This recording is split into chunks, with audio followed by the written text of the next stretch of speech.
Okay, I get to use the gavel. There we go. Good evening. Call the meeting to order. Hope everyone had a wonderful Easter. Do we have a closed session report?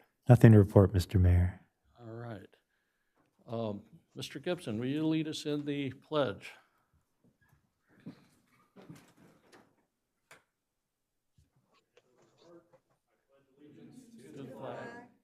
Allegiance to the flag of the United States of America and to the republic for which it stands, one nation, under God, indivisible, with liberty and justice for all.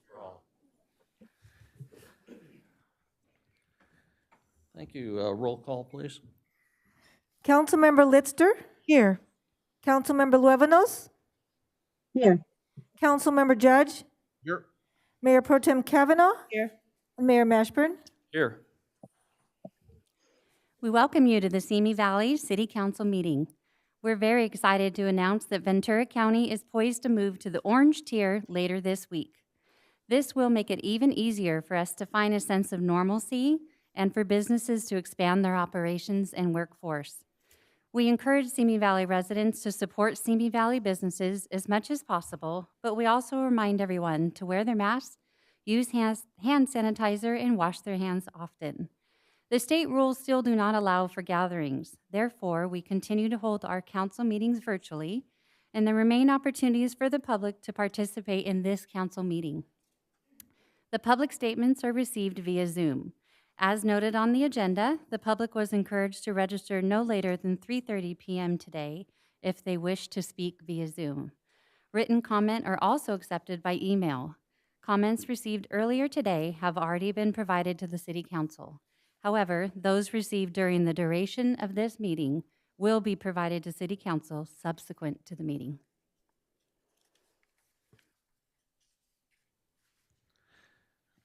The City Council continues to thank you for your patience.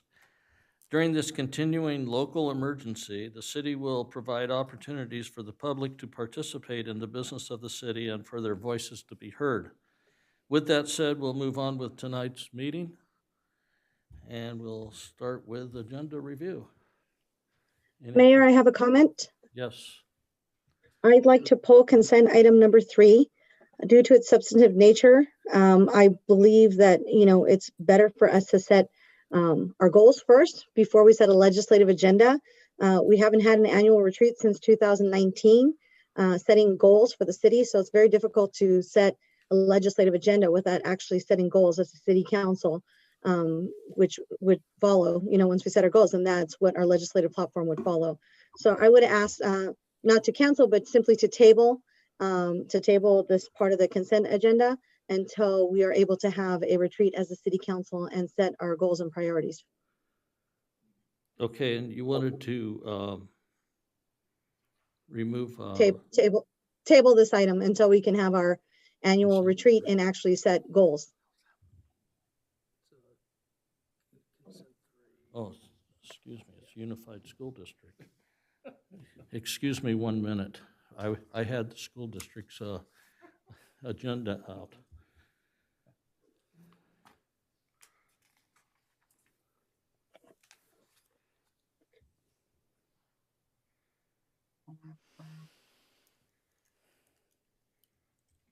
Would you like me to refresh your memory on consent item 3, Mayor? Hold on 1 second. I'm looking it up. Okay, I see it. 3, adoption of the 2021 legislative platform, and you want it pulled. Yes, I'd like to table that consent agenda item until we can have our actual retreat. There's been a lot that's happened in the past year, and I think our priorities might have shifted, and I would like us to be able to set those priorities before we set our legislative agenda, which it follows our priorities that we set as a city council, as policymakers. Okay, well, we can ask and then look for a motion, because based on what I read, everything in that, anything that's not in there has to come to the council for review. So it's not like it's holding any action up. In other words, we've had the time to review it, which I did this afternoon, And previous council, I don't know if members of this council were involved in this one. Can you explain, City Manager? The document is an annual document that comes before the city council that sets kind of a floor for administrative letters that the staff can write, that the mayor can send, or other council members can send to support or oppose particular legislation. The platform identifies those issues that are important to the city that we want to be able to react quickly on as legislation moves through, sometimes very quickly, at both the federal and the state level. So it is a floor for actions that will allow for city staff to write letters on behalf or to support or oppose legislation. Anything that's not listed in here would come before the city council. We wouldn't take any action. Pardon me, Mr. City Manager, too. Once the item is identified, and I think it's probably identified, then it would be either the chair's prerogative to pull it, or rule that you wouldn't pull it, and then it's subject to an overruling by the council if the council still wants to table or pull the item at this point. Okay, well, I'll take the city attorney's advice, and I'm comfortable with it. I read it, and I'm comfortable with it. And the reason is because in reading it, I learned that anything that's not on there has to be brought to the council. So it's not eliminating any action by this council. And it seems to be in favor in the past. So with that, I want to give the floor to Respectfully- Elaine Litster, who wants to speak. Thank you.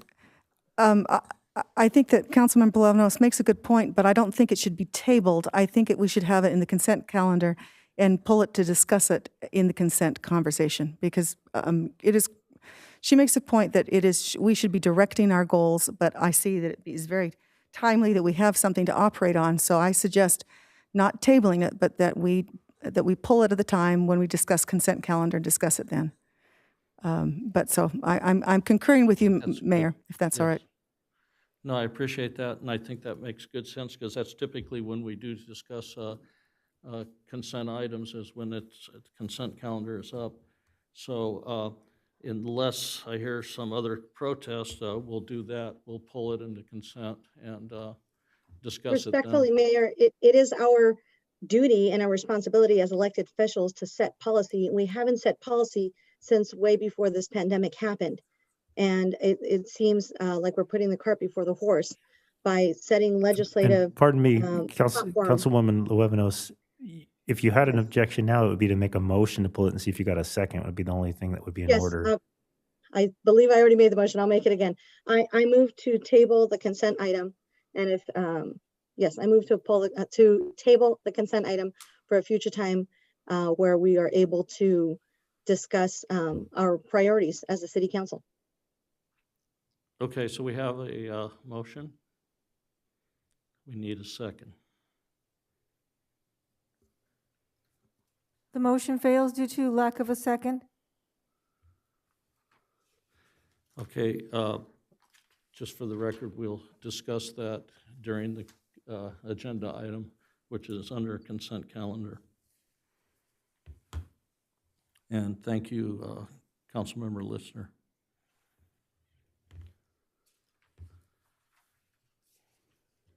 Okay, anybody else with agenda review?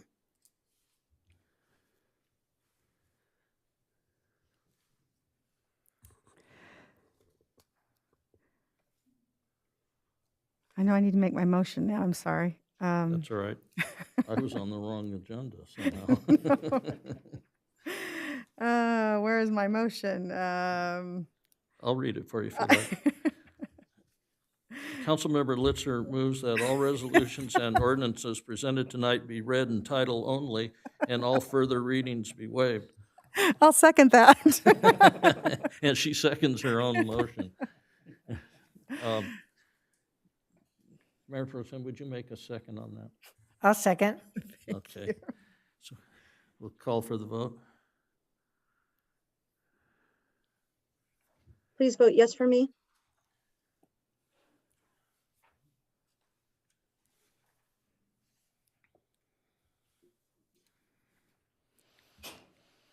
The motion passes unanimously.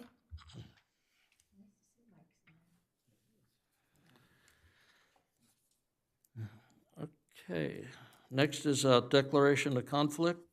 If any member of the city council may have a conflict of interest or any reasons why that member must abstain from the consideration of any matter on this agenda, he or she should declare at this time. Does anybody have a conflict that they want to?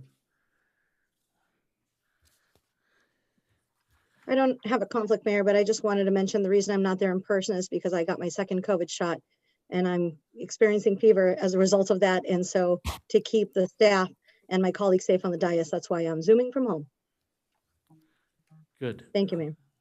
It'll end shortly and you'll feel great.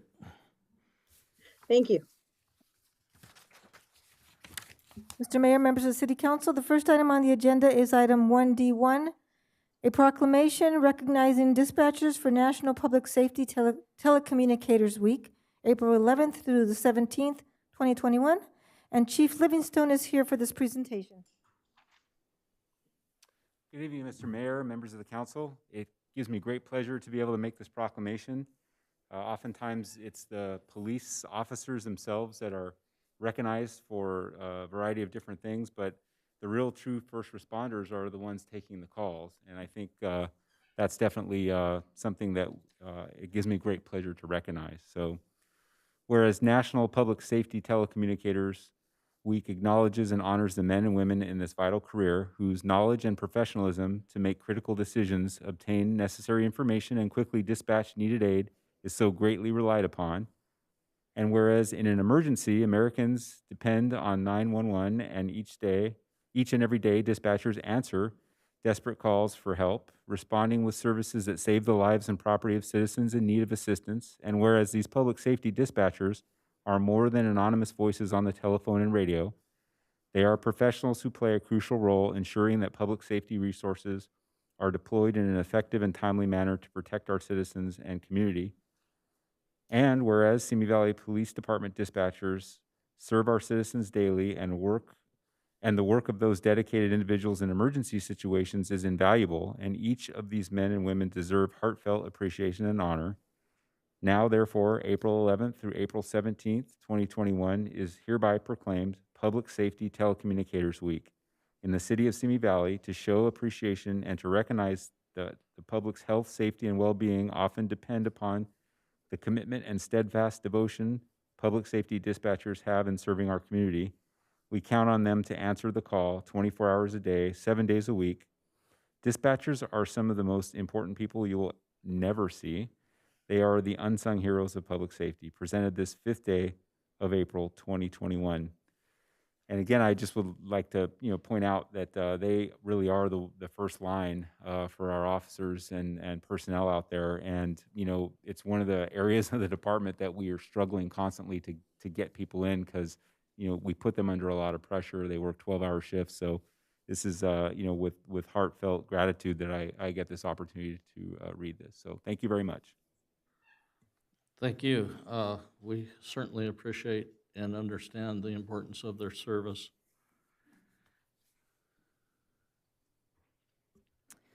Mr. Mayor, members of the City Council, the next item on the agenda is item 1D2, a proclamation declaring the month of April 2021 as Fair Housing Month, and Stratis Perros is here for this presentation. Good evening, Mr. Mayor, members of the council. April is Fair Housing Month, and as such, I'm honored to read this proclamation. Whereas the city of Simi Valley is dedicated to providing all of its residents equal housing opportunities through the elimination of housing discrimination, and whereas April is the 53rd anniversary of the enactment of Title VIII of the Civil Rights Act of 1968, and whereas the Fair Housing Act forms a national policy of non-discrimination in the sale, rental, or negotiation for sale or rental of dwellings based on race, color, religion, gender, national origin, familial status, or disability. And whereas the state of California's Fair Employment and Housing Act and the UNRU Civil Rights Act also protect California residents from housing discrimination based on age, ancestry, marital status, sexual orientation, gender identity, gender expression, genetic information, source of income, military or veteran status, and other arbitrary basis. And whereas through a contract with the city, the Housing Rights Center provides a fair housing program to investigate and remedy illegal housing discrimination and counsel and educate housing consumers and providers alike. And whereas despite existing legislation, discrimination housing continues to be a nationwide problem, necessitating vigorous education and enforcement efforts by the Housing Rights Center, with the City of Simi Valley being an active partner in those efforts. Now, therefore, the month of April 2021 is hereby proclaimed Fair Housing Month in the City of Simi Valley to encourage all citizens and civic organizations to continue to support the principles of the Fair Housing Act, presented the 5th day of April 2021. This proclamation will be mailed to the Housing Rights Center with a letter of appreciation. Thank you, sir. A very important proclamation, and we appreciate your time. Mayor, may I make a comment regarding that proclamation? Yes, you may. Thank you, Mayor. I would just want to encourage us all to not just do proclamations, but to actually act out our proclamations and act out the values of the city, which we put into words for the proclamations, but we need to act upon in ensuring that every person has housing in the city. Housing is a human right, and we need to make sure that everyone has that. And that includes having different types of housing, like duplexes, like apartments, like mixed use. So I look forward to the developments that are coming up that are going to offer more diversity of housing in the city, that will provide more equitable housing for all of our workforce here in the city. Thank you, Mayor. Okay. Next item. Mr. Mayor, members of the City Council, next on the agenda is item 1D3, a proclamation condemning violence against the Asian American and Pacific Islander community and in support of an inclusive Simi Valley. And Samantha Argabright is here for this presentation. Good evening, Mayor Mashburn and members of the City Council. Whereas the Asian American and Pacific Islander community has been unfairly blamed for the pandemic and has become the target of discrimination and violence, and whereas Asian Americans and Pacific Islanders, representing over 10% of Simi Valley's population, have experienced increased fear and anxiety due to COVID-19, which culminated in an attack affecting 8 persons, including 6 of Asian descent on March 16, 2021 in Atlanta, Georgia. And whereas the Asian American and Pacific Islander population of Simi Valley are valued community members and make significant contributions to the city's cultural, educational, and economic foundation. And whereas Stop AAPI Hate, a national coalition aimed at addressing anti-Asian discrimination during the pandemic, documented over 2,800 hate incidents targeting AAPI in the United States since March 2020, with over 800 hate incidents reported in California from March to June of 2020. And whereas the City of Simi Valley acknowledges that racist incidents happen in all communities, including Simi Valley, and that advancing inclusion and belonging for people of all races, national origins, and ethnicities is critical to the safety and vibrancy of Simi Valley. And whereas the City of Simi Valley condemns and denounces all forms of anti-Asian sentiment and all acts of racism, xenophobia, intolerance, discrimination, hate crimes, and hate speech against Asian Americans, Pacific Islanders, and against all persons part of the fabric of our community. And whereas ignorance, stereotypes, and false claims are the lifeblood of conspiracies that hamper a society's ability to stop hate, racism, and intolerance. And whereas the City of Simi Valley affirms its commitment to the well-being and safety of all community members, including AAPI, and is committed to ending the spread of all forms of racism, intolerance, hate, and discrimination. And whereas the City of Simi Valley calls upon all residents to serve as role models, to treat each other with respect, dignity, and equity, to celebrate diversity, support fellow community members, and reject hate, racism, and discrimination in all forms. And now, therefore, be it proclaimed by the City Council of the City of Simi Valley, it expresses its condemnation of the March 16, 2021 attack in Atlanta, Georgia, against members of the Asian community, and reaffirms its commitment to combat racism, to achieve racial and social equity, and create an inclusive community so all who live, work, and play in Simi Valley feel welcomed. Presented this 5th day of April, 2021. Thank you. Any act of racism in Simi Valley is despicable, and I'm thankful for the proclamation pointing out the AAPI in particular, but recognizing too, just as they would, that any racism is not acceptable in our city. Mayor, may I make a comment?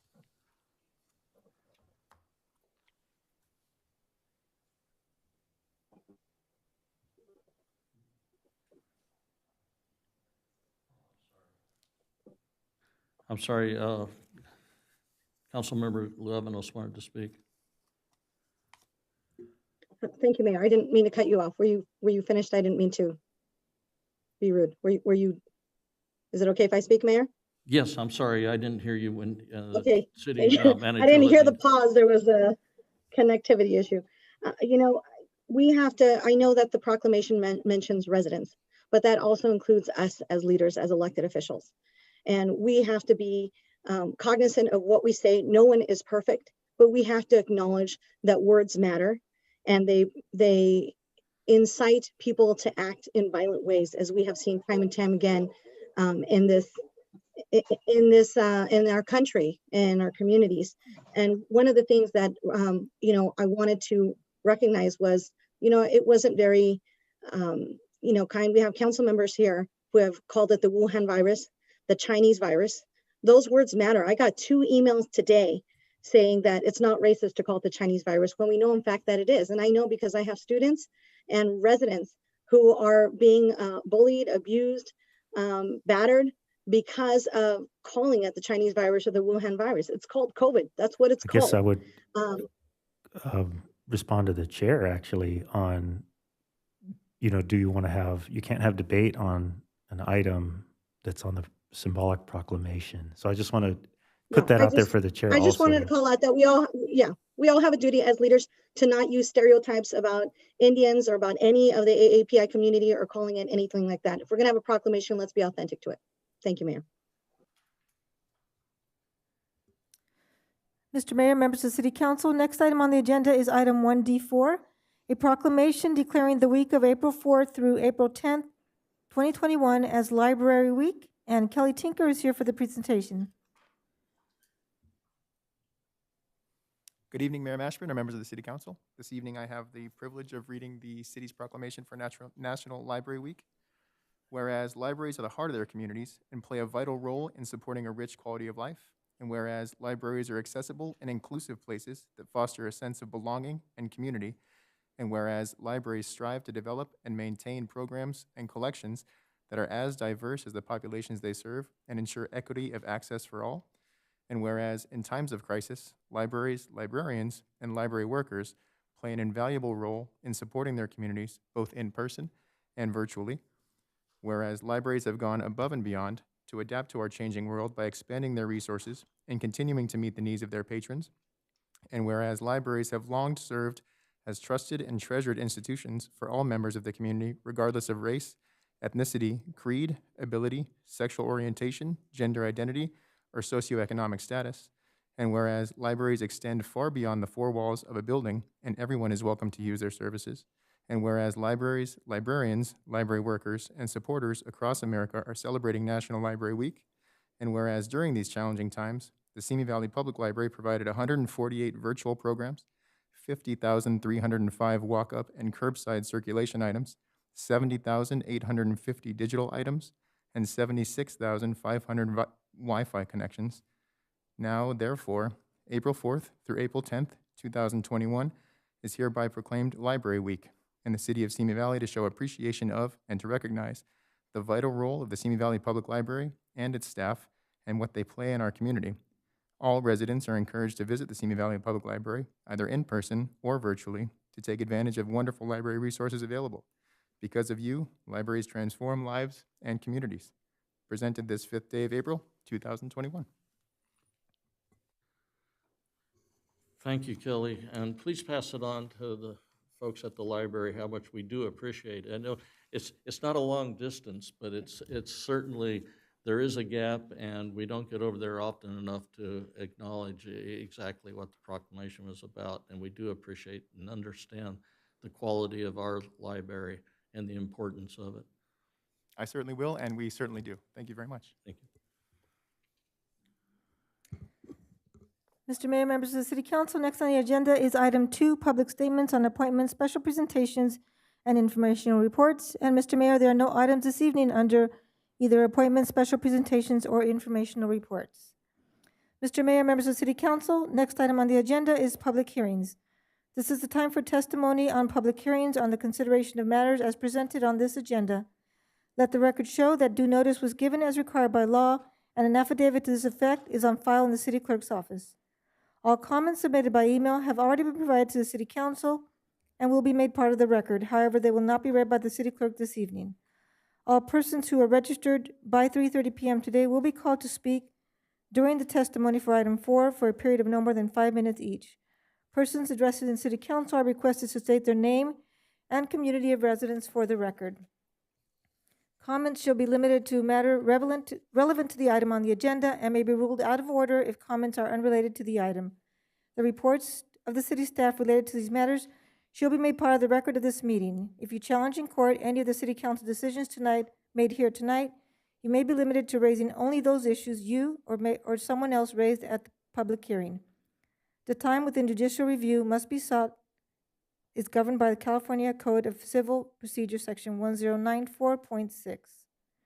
Agenda item 4A, a public hearing to consider amendments to the Simi Valley Municipal Code, SVMC, of Title IX for establishing regulations to allow beekeeping, apiculture activities in single-family residential and open space zoning districts, and a determination that the amendments are exempt from the California Environmental Quality Act, CEQA. The reading of the ordinance is as follows. Ordinance number 1322, an ordinance of the City Council of the City of Simi Valley for ZS 754, amending portions of Title IX of the Simi Valley Municipal Code for establishing regulations to allow beekeeping, apiculture activities in single-family residential and open space zoning districts, and a determination that the amendments are exempt from the California Environmental Quality Act, CEQA. And Jennifer Santos is here for this presentation.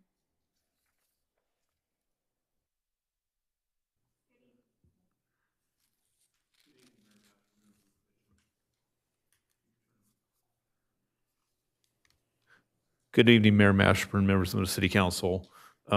Yes, Jennifer Santos is here for a presentation. I'd also like to introduce our principal planner, Claudia Pedroso. And in addition, our contracting consultant planner, Jerry Hittleman, is with us tonight.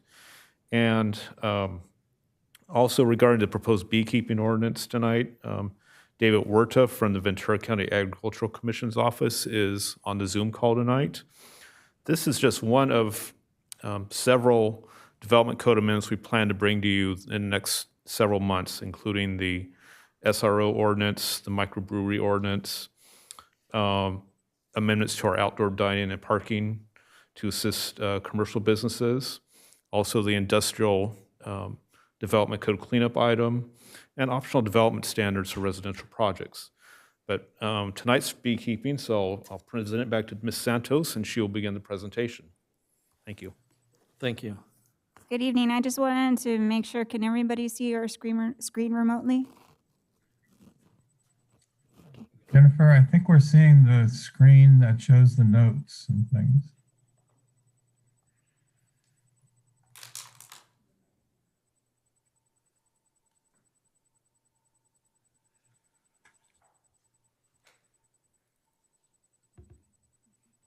How about now? That's perfect. Thank you. Good evening, everybody. I just wanted to go ahead and introduce Jerry Hittleman. He's going to be starting with our presentation tonight, and I'll just be assisting him with the slides. Thank you, Jennifer, and good evening, Mayor and Council members. I'll start by providing some background information to put the beekeeping ordinance that's before you tonight into context.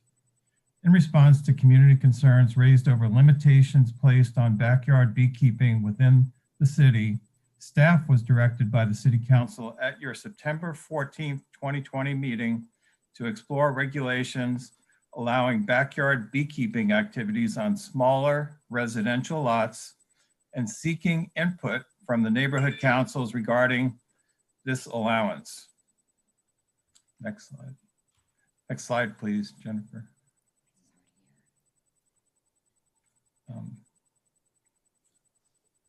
In October 2020, next slide, please.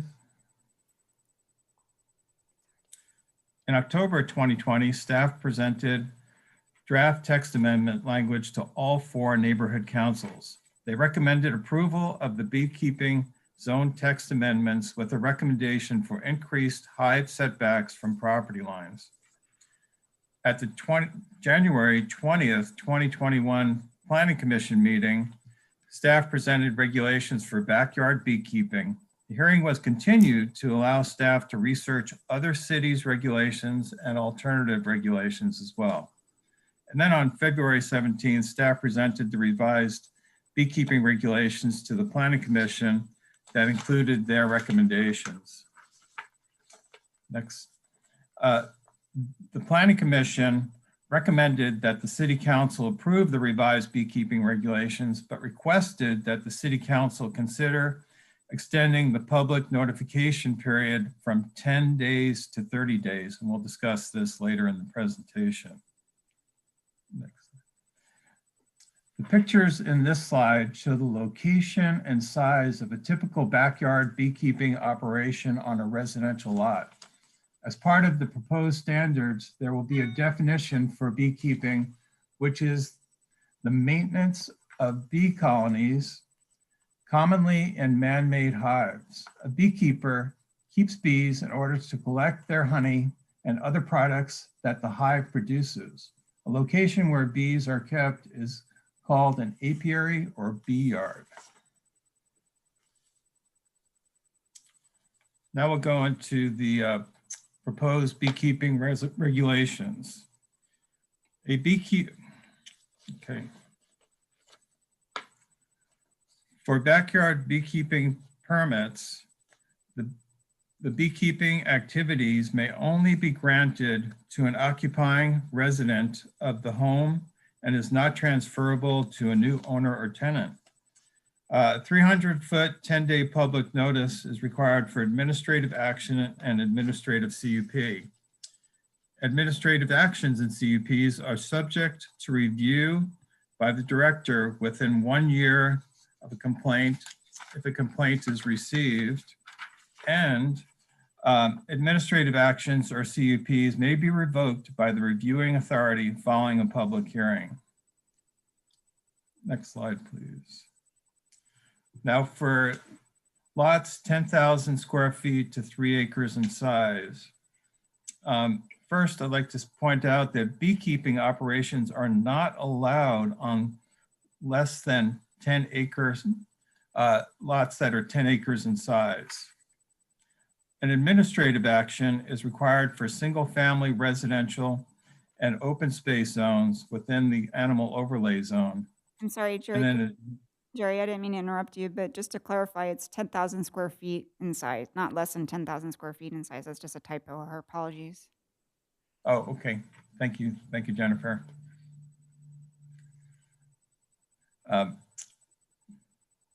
Okay, and then for lots 3 acres in size or greater, no permit is required for lots in residential and open space zones within the animal overlay zone. Also, no public notification is required. It's allowed in residential lots and open space in the non-animal overlay zone with an administrative CUP. And again, an administrative CUP for more than 2 hives is required. Compliance with the beekeeping regulations is also required for all beekeeping operations.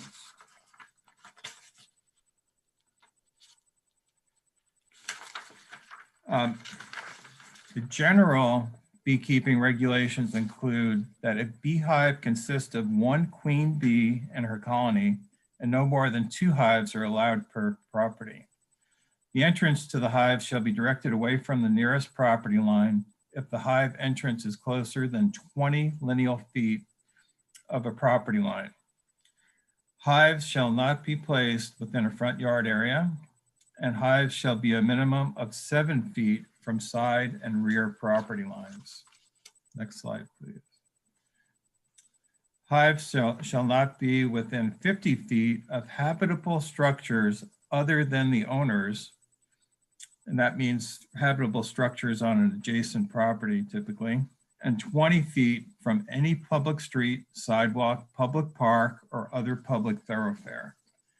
Hives shall be screened by a minimum 6-foot-high solid fence or dense shrubbery from adjacent properties. A water source with adequate supply of water shall be provided for bees at all times. And each colony shall be maintained in movable frame hives.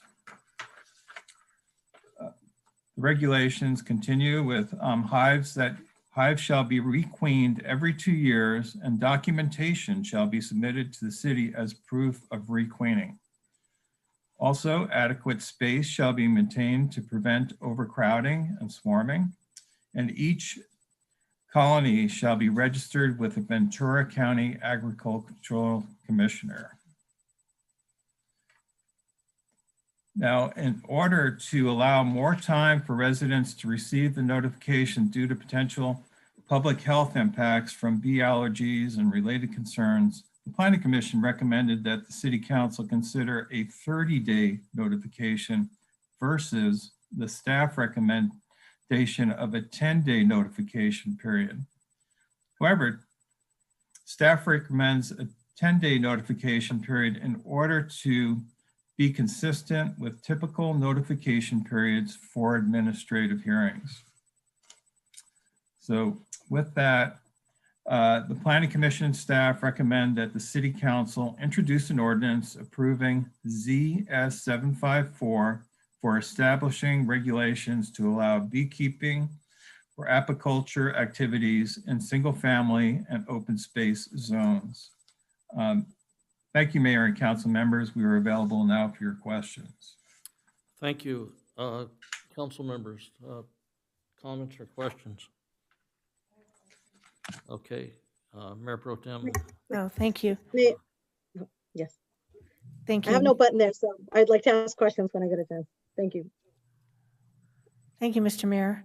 On the public hearing, a couple of questions. I know we referenced the staff is recommending 10 days to be consistent with other administrative hearings, but the Planning Commission recommended 30 days. Is there a problem if we were to request 30 days? Other than it's not consistent? Okay.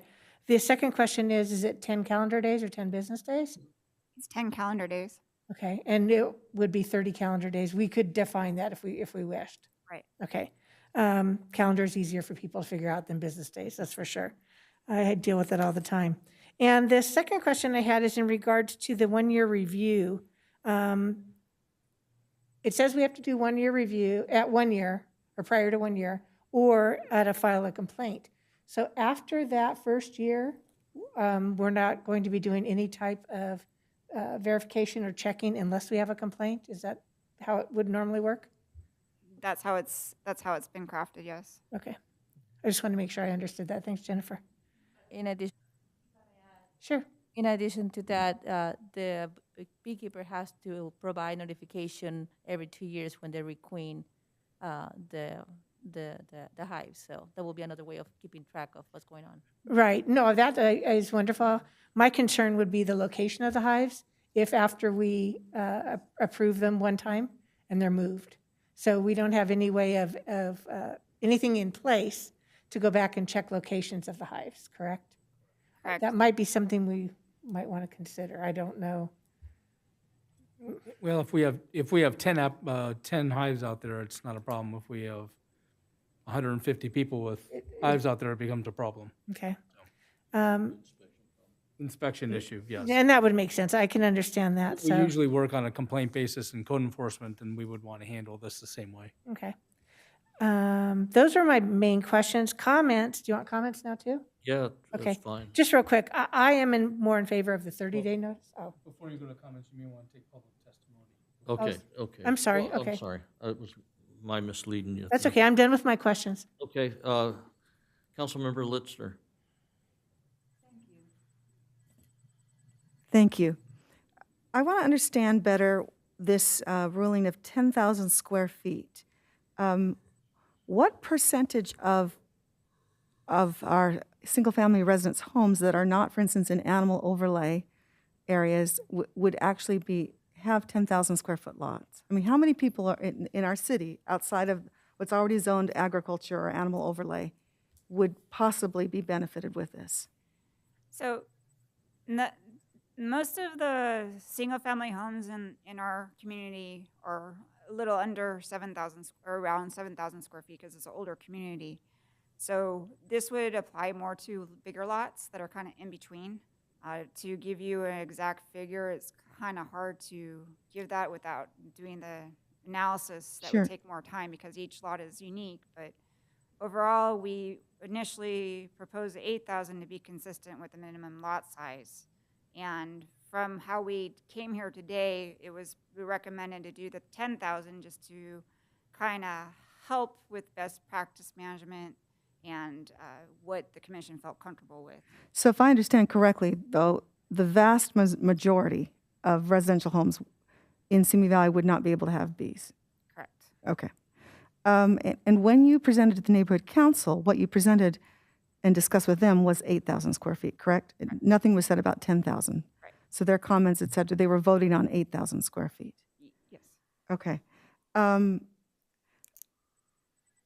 I did have another question. I want to understand the expense involved with the hearing that's being proposed. So if I understand correctly, this ordinance would have us notify within 300 square feet anyone who wanted to have bees, regardless of, unless they were in over 3 acres, is that correct?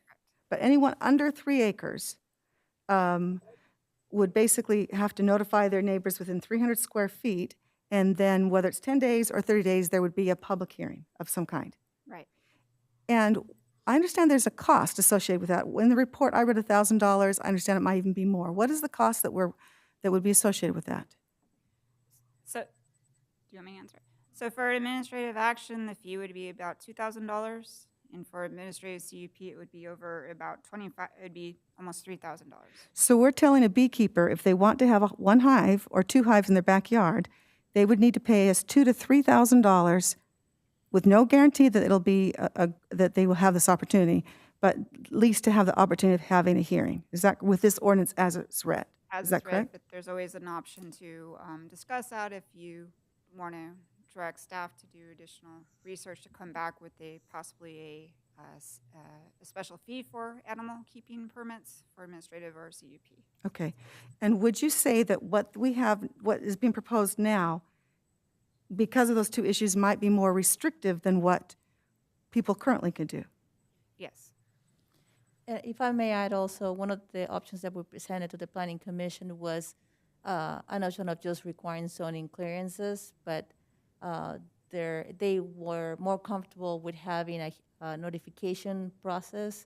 In that way, neighbors will know, be aware that there's going to be bees. So that one, if it would be in a zone clearance, it would be $100, and that will be for anything that was under the 3 acres. But the Planning Commission felt more comfortable with the administrative action and administrative CUP with the notification within 300 feet radius of the property. Okay. That's it for questions. I'm obviously there'll be a lot of comments, but Okay. just so I understand from the staff. Okay. Thank you. Councilmember Luevanos. Thank you, Mayor. I have several questions. The first one is, I just want to make sure for the public that there is no front yard bees are allowed. Is that correct? The way the ordinance is written? Yes, that's correct. Okay. Is there a definition of density of shrubs and fencing? We provided a definition in the staff report for under the. But it's not in the ordinance, right? Yes, in the ordinance. It is in the ordinance? In the proposed ordinance, let me find that definition for you.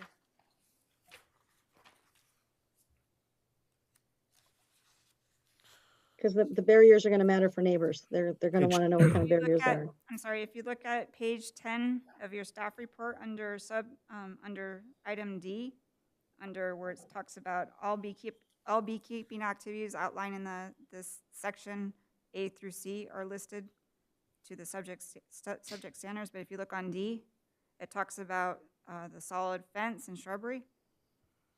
And it goes into an explanation about For sure. Evergreen perennial woody plants, okay. Okay, so, and so people would know what kind of barriers they can have there. Correct. My next question is, you mentioned occupying residents are only allowed to have beekeeping, operations on their property. So what is the definition of an occupying resident? Like if you're renting, are you an occupying resident because you're renting the place there? Either Or if is you, it just owners? I'm sorry, either if you own or you're a renter of that property, you reside on that property. Okay, so this would be open to renters or owners of properties. Correct. Okay. You mentioned that there is the opportunity for revocation of the permit. And I wanted to know, what is the timeline for revocation of the permit? Because if, neighbors are having issues and they go to the city and they say, hey, I'm having an issue with the bees here, I'm allergic, or my kids are allergic, or, it's out of hand, it's not kept well, whatever the reason is there a timeline? Like, is it, there has to be hearing within a month or 6 months or a year? Like, I don't want residents to have to wait a long time for the hearing. The revocation takes, since we don't do revocations too often, it could take as long as the staff time it is to do a duly noticed revocation hearing through the proper channels.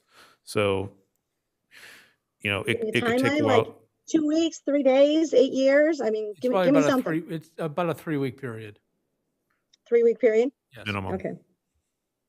And then my last question is related to the comment that was made by staff. Do we have staff for this? Do we have, this means we're going to have to communicate with the agricultural commissioner from Ventura, Ventura County. Do we have additional staff? How much staff time is this going to take? And do we have additional staff to be able to handle, giving the permits and, the revocation hearings and all those things, and communicating with the agricultural commissioner in Ventura County? Do we have the staff for that? And whoever can answer that, can answer that. We anticipate being able to handle this with existing staff, yes. Okay. Those are my questions. Thank you, Mayor. Thank you. Any other questions? I'll go with mine. Okay.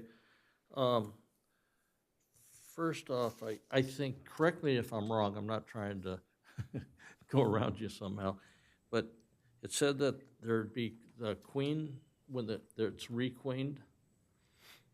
That seemed to come across as that would be the time that there would be an inspection in 2 years. Well, they would have to provide the proper paperwork that they've requeened their hive, but no, it wouldn't necessarily require us to do an inspection of the property. Okay, so they come in and they show that they bought a queen, and that's it. No one goes out and inspects. Right. Okay. It said you could have 1 or 2 hives on the smaller properties. Am I correct? So beekeepers on the smaller properties, on all properties, can have up to 2 hives. If they want to have more than 2 hives, then they would have to file a conditional use permit application. Okay, and there's 20,000 bees per hive? Roughly 20,000 to 60,000, it's just depending on how the hive thrives. Okay.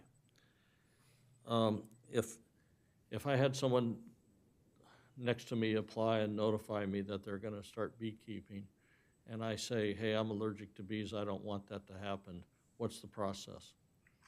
So under the public hearing, that resident would be able to express that concern at the hearing, and staff would take that under consideration on whether to approve it with special conditions to limit the hive to a certain location. That's just kind of just to provide an example, or possibly end up denying the application. That process is also subject to appeal by the 2 members of the planning commission or 2 members of the city council to come to a full board. Okay, so if I say, hey, I'm allergic to bees, and staff says, no, that's okay, then I can go to the planning commission and appeal it. If there was still a concern, we would probably bump it up to the planning commission directly rather than go through an appeal process. Okay, thank you. Let's see. There appears, unless I missed it, there's really no inspection process once the permit's been provided. That's correct. It's primarily the honor system to comply with these rules and regulations and any conditions of approval. Okay. Are there any cities that allow beekeeping and it's just kind of a blanket, yes, it's okay, or that you don't have to come in, you don't have to go to the county, you're allowed to have your beehives and operate? And are there cities that do that? From what I understand, all cities have to register with the county agricultural commissioner so that there is some type of notification or some type of notification set in place. Each city has different types of standards. It's kind of hard to provide a comparison. A lot of them consistently have that they want the neighbors they want to notify the neighbors within a 100-foot radius of those properties to get their permission. But these standards that we're setting in place tend to be a little bit more comprehensive. Yeah. Compared to other cities. And 10,000 square foot, it's a pretty good sized lot. Yes. Okay. And to go to the county ag commissioner, what is that purpose? What is the purpose of that?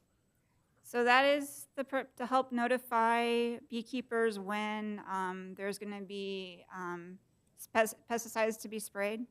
I can also defer to David to help. David Huerta from our Ventura County Agricultural Commissioner's offices can also probably help to provide those answers too. Yeah, because the reason I asked that question is what I'm thinking is a person with one, maybe two hives is not in the business. They're not selling so much honey that they would call it a livelihood. Am I correct, or do you know? A lot of the beekeepers, this is kind of where they start out at. It's more of a hobby to have honey because they can actually produce quite amount of honey for their backyard beekeeping, and you'd be surprised with that. So, but yes, it's more of your hobbyists. You're going to get more of commercial type of beekeeping on larger properties where this does help to provide that type of activity for residents who want to pursue that type of Okay, activity. so technically they could be in the business then. Yes. Okay. One of the reasons why we had the 2 hives is that's what is being recommended by the best practices. When somebody starts up with 2 hives only, and that's why we have the requirement that if they want to go beyond 2 hives, they have to go through a conditional use permit so we can review everything as far as the size of the lot and where they're putting them and all that. Okay. Okay, I think that's it for my questions. Thank you very much. Okay, any other comments? Public. Okay, do we have any public comments? David, can you begin public comments?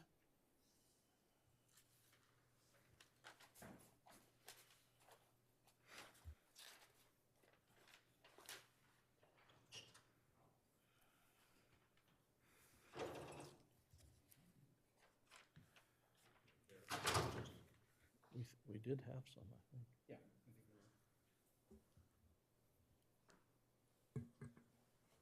Yeah. Yes, Mayor, we do have 5 speakers on Zoom. David, are you able to start public comment? Yes, thank you. So the first speaker is Ms. Jordan. Ms. Teresa Jordan.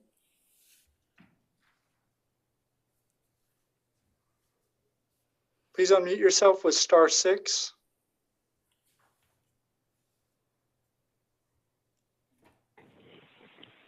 Okay. Can you hear me? Yes, we can. Okay. Good evening, members of the council. Teresa Jordan, Simi Valley resident. I have a letter dated April 5th, 2021 to read into the record. My letter reads, Dear members of the council, because it is stated on page 14 of the University of California Agriculture and Natural Resources Yard and Gardens, May 1st, 2018 publication 8596, Bees in the Neighborhood, Best practices for urban beekeepers, Exhibit 3 in your staff report, that, quote, a honeybee sting can cause two types of reactions, local and systemic. If symptoms occur farther from the area of the sting, the reaction may be systemic. Contact the physician immediately. Symptoms may include rash and itchy hives all over the body, drop in blood pressure, with the most severe symptom being the inability to breathe, associated with a severe allergic reaction or anaphylaxis. End of quote. And since one of you during your meeting of September 14, 2020, shared being allergic to bees and knowing others who are allergic to bees and carry an EpiPen, I am sharing the story of my health. For 3 separate widespread skin rashes, causes unknown, I was prescribed prednisone, a steroid. In January 2021, I had another skin rash. Due to COVID-19, I didn't see my doctor. Because I am on blood pressure medication, I could not take pain medicine, and nothing helped to ease the severe itching. My healing was extremely slow. 10 years ago, I developed allergies to certain foods. My throat tightens and breathing is labored. I don't eat the food since I was alone during these occurrences. For years, I did not have a doctor. Then health laws were changed and medical insurance was mandated. Because the ingredients in the pneumonia and shingles shots can cause skin rashes, I always decline my primary doctor's recommendation to have them. To her dismay. I am undecided about the COVID-19 vaccine, not because I do not believe in it, but because of the 1 in a million chance that I might adversely react to its ingredients. Members of the Council, the University of California Agriculture and Natural Resources, Yard and Gardens, May 1st, 2018 publication, and other entities' public information make light of beekeeping activities in residential areas by suggesting beekeepers share jars of honey with neighbors to appease them and label people as phobic. The numerous comments that I have already submitted are my legitimate reasons for opposing beekeeping activities in single-family residential zones. And my health story shows that among your constituents, there are some of us with real-life compromised immune systems and pre-existing medical conditions that can be severely affected by bee stings. Members of the Council, Ordinance number 1322, 6th recital states, quote, whereas the city held a duly noticed meeting on the proposed ordinance amendment on April 5th, 2021, where they considered the staff report and testimony and introduced the ordinance for the first reading by title only, page 7, staff report. When was your April 5th, 2021 meeting duly noticed? How was the public hearing information communicated to your constituents? Members of the Council, Ordinance number 1322 must not be introduced. Zone Text Amendment VS 754 must not be approved.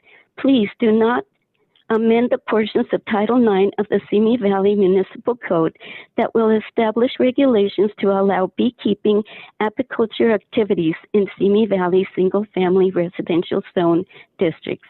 Thank you. Thank you. Thank you. Ruth Askren?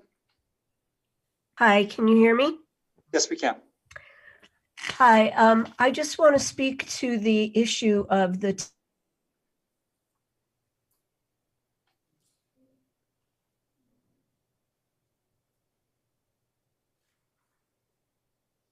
Ms. Askren, are you still there? Yes. Okay, I'm sorry, you cut out again for a second. Please go ahead. Okay. Hi. Yeah. I just want to speak to the issue of how much property is being required by this ordinance for any person wishing to practice beekeeping. Many urban areas of the world and metropolitan areas of the world have recognized the beneficial agricultural practice in single-family homes and even on multi-story buildings. There are many high-rise corporate structures that are keeping bees on their roofs for restaurants, for benefits to give out to their constituents and so on. But the ordinance as it is written now, requiring 10,000 square feet, is extremely limiting for a large number of single-family homeowners. A practice that is good for neighborhoods and communities beekeeping should be open to standard lot sizes like the 5,000 square feet required standard lots. Actually, for 5,000 square feet in LA, you can have 2 beehives as long as they are facing into your yard, not facing into the neighbor's yard. And with the other safety measures in effect in this ordinance, such as the hedges and enclosures and screenings and 20 feet away from lot lines, not the back or the sidelines, but 50 feet from any other dwelling place, 20 feet from public walkways. It's more than enough safety measures to keep beekeeping on a normal single-family sized lot. Please make this opportunity available to homeowners of more modest income. Follow the lead of many other major cities in the world and allow beekeeping on 5,000 square foot lots. Thank you. Thank you. Thank you, Ms. Linda Brown.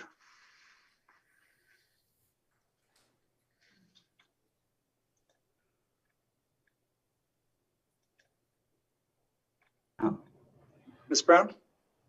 Hi. My husband, Matt, would also like to talk after me. Will that be okay? Yes, it is. We have you both down. Okay. Dear City Council, I would like to address the subject of fear of bees and the regulation of beekeeping in Simi Valley tonight. When you consider the object of allowing a beekeeper in Simi Valley to place a hive in the space of a minimum lot size of 10,000 square feet with all the safety measures you have suggested, it would seem like you have covered all of your bases. Good job on that. I was very excited to see all what you have done. In regard to the fear of those who wish to say that bees are dangerous, that they need to be far away from people pulling their animals, I totally agree with them in this respect. I do believe in an ideal world that this should be the case. This is why, as owner of Simi Valley Bees, we have our apiary in the hills of Simi Valley. We do not want our bees around a lot of people. The question is, are you being too restrictive by your measure and not allowing common property owners to enjoy beekeeping? Or is it a measure guided by a sane approach regarding bees who sting with such a lethal impact to those who are allergic? First of all, drum roll. First of all, let's do a reality check, okay? On Sunday, I took a hike along one of my favorite paths in Corriganville. What did I see in the trunk of a tree right by a marker where people are supposed to stop and observe? I saw a feral beehive, aka a wild Africanized hive. They are also taking drinks out of a local drinking fountain there. I posted photos of this on our Facebook site at Simi Valley Bees, and I also shared it with David, the guy that's facilitating this. People in our cities are living with these bees that are a lot more aggressive and a lot more dangerous. Today, I spoke with the LA County Agricultural Commissioner Weights and Measures Officer, who assists Los Angeles County with nuisance bee reports. His name was John Moreno. He said, quote, he gets calls all the time about feral bees. He said, people are calling me about bees in their walls. And we swap stories about people driving us nuts. He said, quote, that he rarely gets complaints from those that own apiaries. Now, keep that in mind. I want you to think about that. Most of the bee complaints that in LA County is not from people that own these apiaries. It's from the feral Africanized bees. So all you people that are very scared of these bees that are coming out and screaming like wild banshees about this issue. This is LA County. This is a much bigger area than we have. He says he rarely gets complaints. Now I'm going to tell you, as a beekeeper that tried to start a bee club, people in Simi Valley, they are scared to come out and say that they own bees. because the reason they are is because they're not regulated. And what happens when an unregulated beekeeper goes and gets a wild hive? Number one, are they educated? Do they know how to requeen that hive? We don't know, because you and the city council do not have the paperwork or the background knowledge on that beekeeper to know if he's going to requeen that hive. Number two, do you know if he's going to notify his neighbor when he goes out and gets that feral hive? No. Two, because he hasn't gone out and registered, and he's scared to do so because he knows that your city regulations are, number one, probably going to cost him too much. Number two, it's not going to be the right lot size. So when you come down and you think, hey, this is a really great idea, we're going to pass this bee ordinance because we're going to do it with the great things that are going to check mark all the fears and make sure everybody that is totally scared to death, we're going to cover all those bases.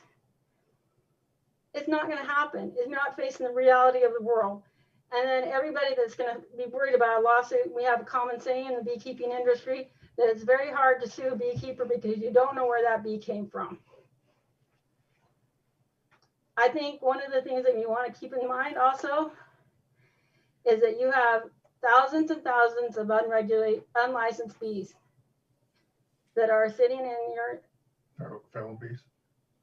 unlicensed bees. These are animals that need to be watched over carefully by beekeepers who are educated and who are passionate about what they're doing. And that can only be achieved if you bring them out of the darkness, if you bring them in and you put them on the lot size Your time is up, ma'am. that is, okay, on the correct lot size in the city that is regulated by you correctly. Thank you very much. Thank you. Matthew Brown. Good evening.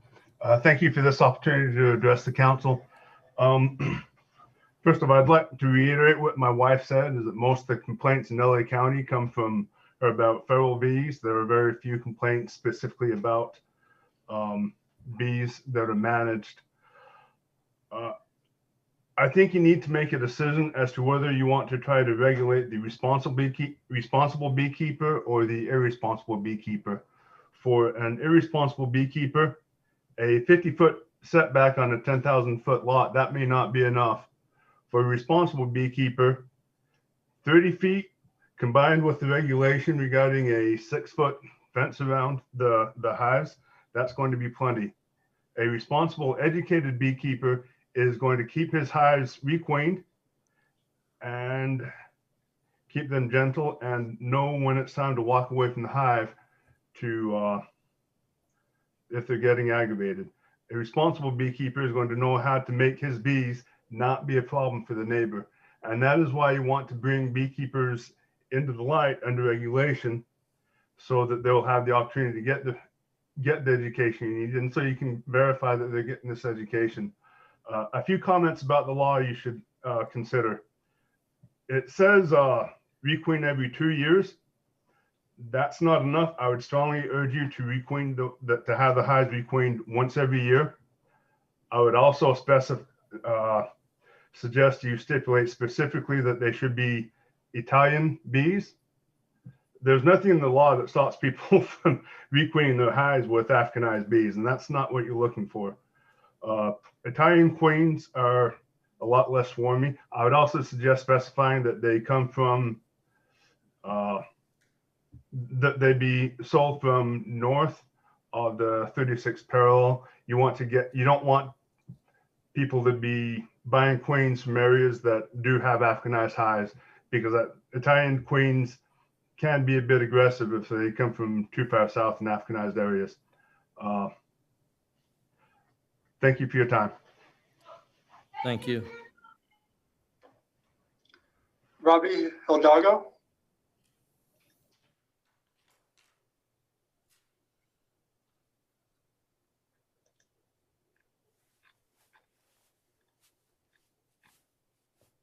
Robbie Hidalgo, are you there?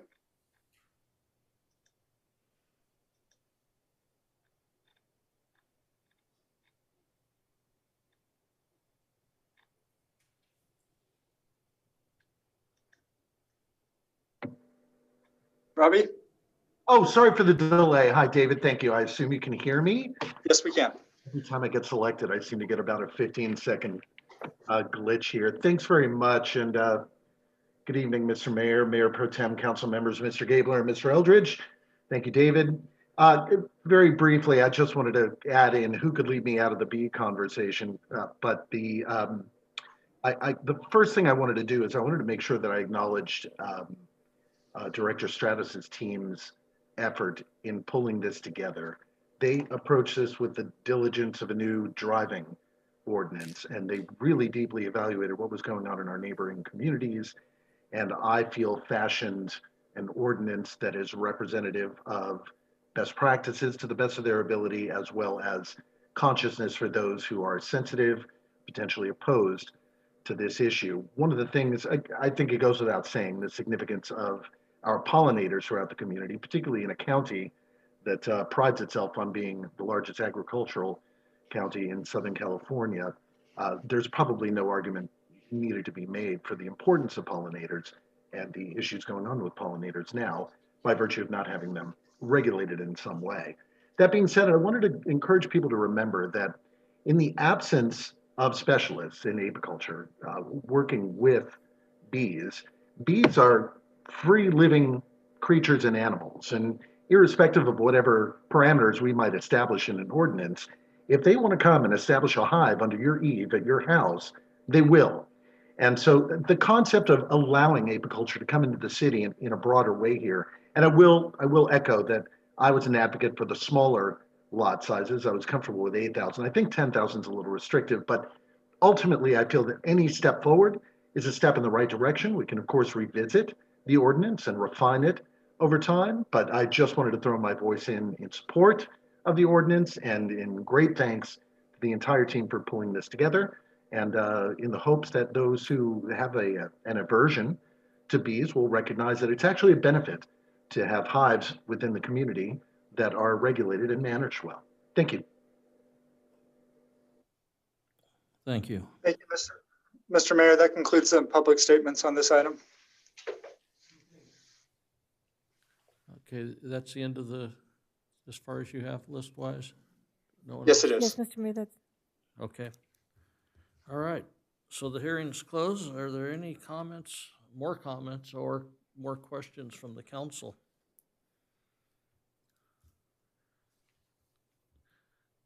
Councilmember Litzner. Thank you, Mayor, and thank you for those who presented and shared their remarks.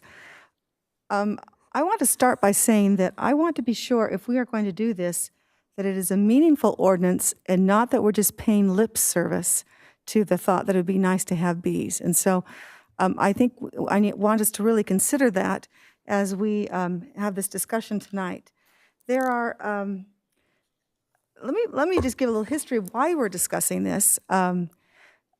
A couple years ago, I asked for this discussion because some beekeepers came to me and said there are quite a few people in our community that are keeping bees, and they're afraid to say as much.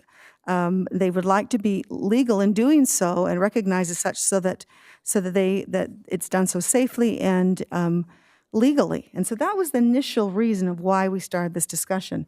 But I think I think we should not forget, and somehow and Mr. Hidalgo mentioned on this briefly, but I think we need to be sure that we recognize the benefit of bees. The whole reason we're having this discussion is that research is showing lately that that pollinators are at risk. In fact, and some are at risk of extinction and reducing up to 40% in this pollinator species. And so part of that is really to maintain healthy agriculture, healthy growing in our communities and in our county. But so those are kind of the reasons we discussed this. I think it also should be to put it in perspective, and then I'll get into some of my concerns and supports in this. I think specifically, I think we should recognize, for instance, what Los Angeles is doing, so we have a basis of comparison. Basically, they allow one hive for every 2,500 square feet of lot area, not in the front yard, a minimum of 5 feet from the front side rear lot lines, and a minimum of 20 feet from public rights-of-way or private streets. And of course, hive entrances have to face away from or parallel to the nearest lot line, et cetera. 6-foot wall or hedge, we've talked about that. They must have a water source. So there's some similarities, but clearly they are acknowledging bees are valuable and on much smaller lot spaces. So that comes then to our discussion this evening, whether or not we want to go forward with this resolution. Based on some of the questions, as I was just sharing that I asked, if I'm understanding correctly, by setting this at 10,000 square feet, basically we are limiting the vast majority of our residents and really are limiting it to really our agriculture land already, which currently allows for beekeeping. So in some ways, it's almost as if we're saying, we're going to limit it to 10,000 square feet, but already we're letting you have it, but it sounds like we're supporting apiary service. So I want us to be careful that we're not just doing lip service. The second thing that concerns me is, and I think it's critical to notify neighbors, I agree with that, 300 square feet makes sense, but by requiring a public hearing and putting a price tag for doing such of between literally $2,000 to $3,000, I can't imagine there are going to be very many beekeepers who would, for a hobby, be willing to go through those steps. So we can go forward with this if we chose to, but I don't think we've met any of our objectives, which is to allow a lower income, middle income, someone, a humble beekeeper who wants to have one hive in their backyard on their residential yard of 7,000, 6,000, whatever. I don't think, anyway, basically we've excluded all of them with this ordinance. Now, I'm not suggesting we change the ordinance completely and go back to 8,000 square feet, et cetera. I'm not even suggesting that. But I do think if we are going to go forward with this, because in some ways, what we have right now is less restrictive for our beekeepers. And so I'm almost opposed to this if it means we're going to make them spend money, be regulated, and most will never participate. So, but my recommendations would be that if we're going to do this, that we look at a way of at least eliminating the cost of having some kind of a hearing, of having some kind of a hearing. I would suggest we have an arbitration group or something, but $2,000 to $3,000 is ridiculous. Maybe we have a fee if someone wants to raise bees of $500 for licensing or for whatever it takes to get them through the process. Maybe we go to 9,000 square feet. So maybe someone who knows, split the difference. But I just think we need to be really responsible in this discussion. And I understand that there is concern of those who are concerned about, who are allergic, and I think that that's a legitimate concern. And as was pointed out, bees are already in our community. We want to help make it safer for people. We heard tonight, and let me just remind you, we heard tonight several people who want it done responsibly, one person who has some serious concerns, and I respect that.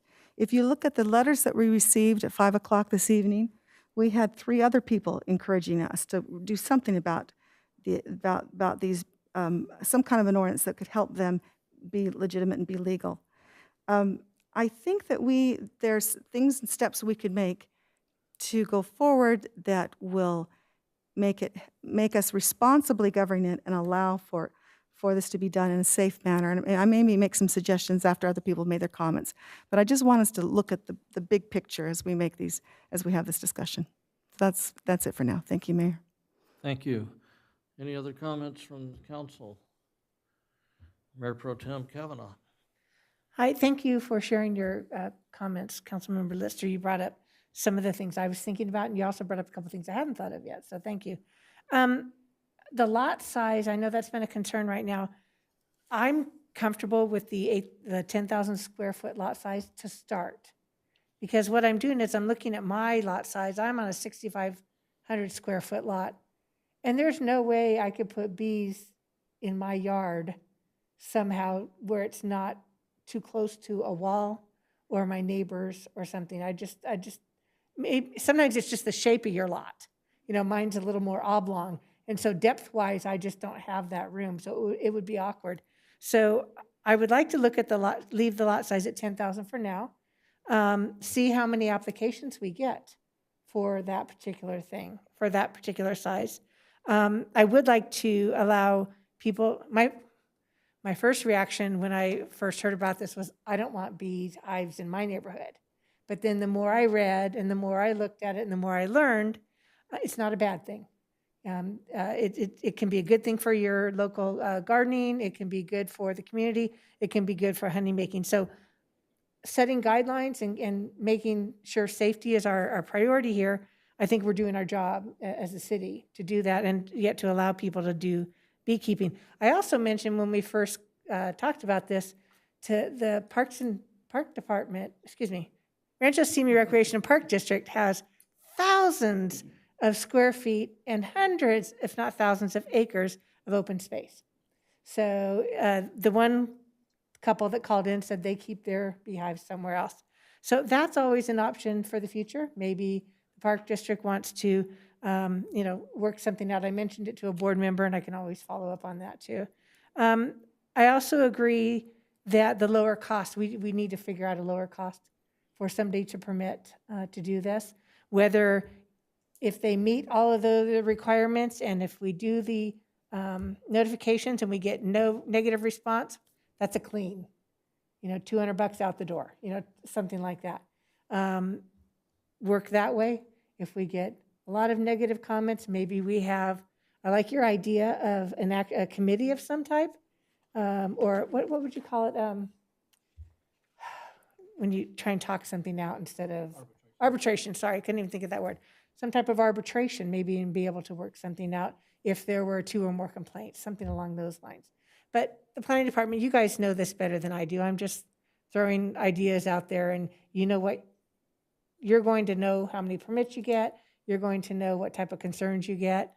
And we can't predict it right now. So I think I would like to move forward with the ordinance as it is, and let's see how it works. And if we need to go back and review it and make adjustments based on the planning department's recommendations, I'd be happy to look at that.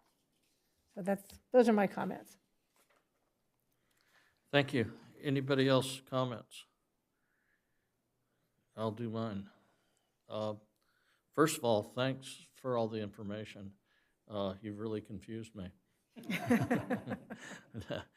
But, and thank you to the speakers, because it sounds to me like, at first I was thinking, here we go again, too much government regulation. Well, it sounds like the speakers are encouraging regulation because it will improve the quality of beekeepers. So I appreciate that. I am concerned about the cost. I think to having a CUP and hearings, I know they're expensive. It takes a lot of staff time and everything.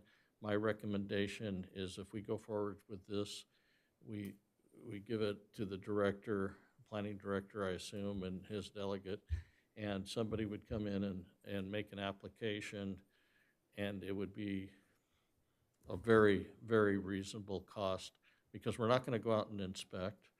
And I think it's too much money. I think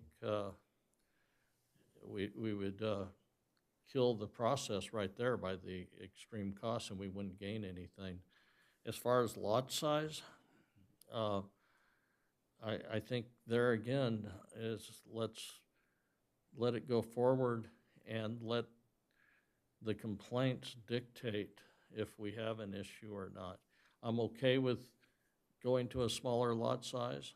I'm also, I think if the council decides, I would be for at least starting where we are now and then reviewing it down the road and dropping the lot size if recommended by staff.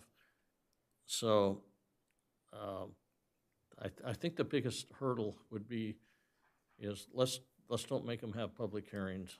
I don't know about the notification process. I would think on a 10,000 square foot lot like where I happen to live, I'd probably not even look at the notification if it was sent to me, because my guess is people up in that area have bees and there's no issue with them. So those are my thoughts, and I think Mr. Gibson has something to say. Yes, good evening. As far as the fees go, if If you went with the zoning clearance option, the zoning clearance fee is $101. That's something without a public hearing. If you still chose to pursue a conditional use permit or administrative action type hearing, we could prepare a reduced fee estimate and run it through the process to use that forthgoing should the city council agree to those fees. Well, let me address that. If we're in 100% cost recovery, so whatever we do, we recover that cost for what it costs us to do, and that's what our fee schedule provides for those fees for an administrative action or an administrative conditional use permit. If we were to come up with a new fee, we'd have to go through, and Lonnie, correct me if I'm wrong, a public hearing process to create a brand new fee. Yeah, a land use fee does have the hearing, if I'm not mistaken. So it's a much longer process to create a new fee. What we can do, if the fee is an issue, is we can still hold a public hearing, but just issue a zone clearance, and we will not recover our costs on that.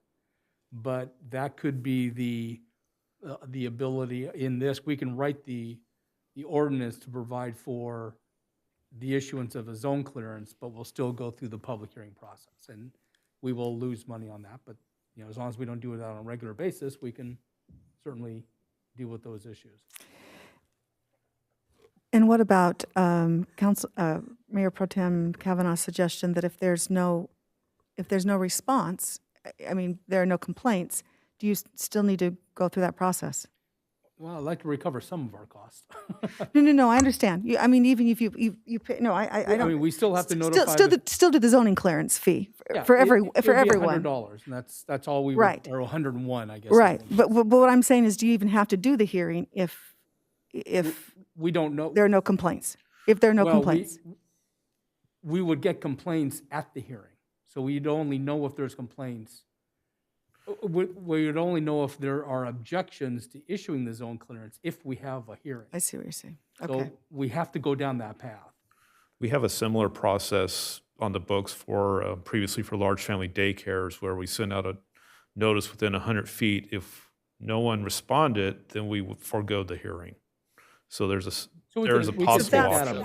That's what I'm thinking. Winner. Let's make this is just a daycare of bees as opposed to little humans. Well, we've gotten complaints on Mayor, those may I make too. a comment? Mayor? Okay, first, Councilmember Judge.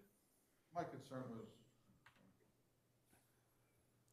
my only concern was, like the city manager touched on, is the fees for doing things, because you actually have to notify people, because that's part of this ordinance, that there's going to be fees, and that should be something that you got to pay for. I don't want us to be losing on this, but I do like the idea of limiting it, because basically, I agree with everything about having the bees. It's very important that we do. Everybody here that grows stuff in their yards needs those bees. We don't have the open, farmland that we used to have where the bees came a lot. So, I don't know, this is a good ordinance. I just think we need to tweak it a little bit to make it a little more user-friendly, because, $2,000, that's crazy. Yeah, and that goes back to my question where I was asking about what cities have a less restrictive, I guess, is what I'm getting at. And how do we do this the easiest without becoming Big Brother? And because I think it's a natural thing. I've got bees in my yard all the time, and I didn't invite them over.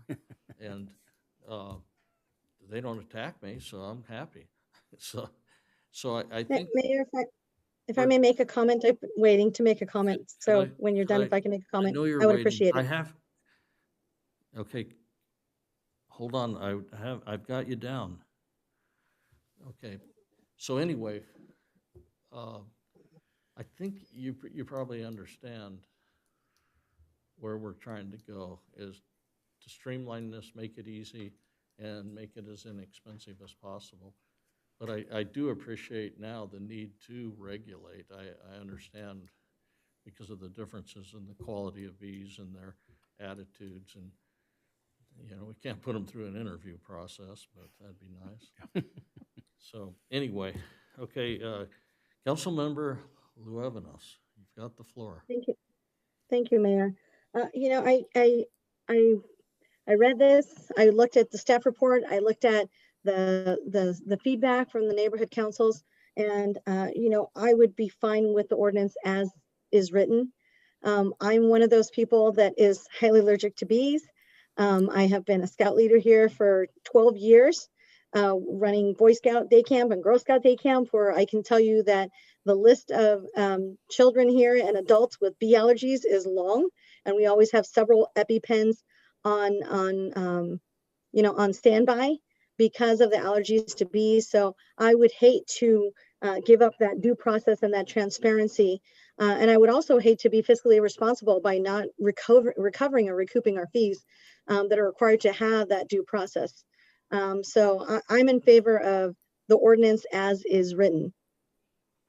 Okay, thank you.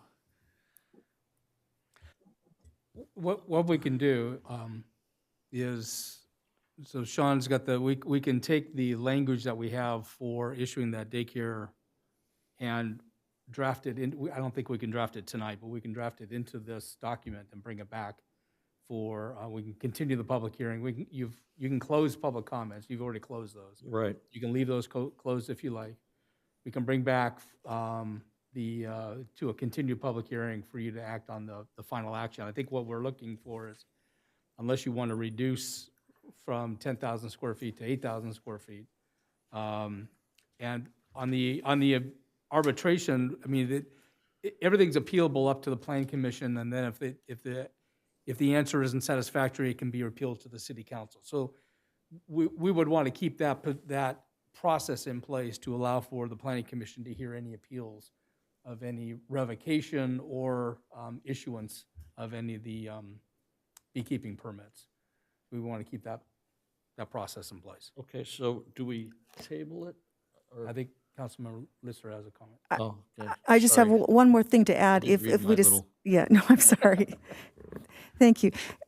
Going back to the discussion of not wanting to be more restrictive than what we currently have. Right now, if you have an 8,000 square foot piece of property and you're in an animal overlay zone, you can have bees.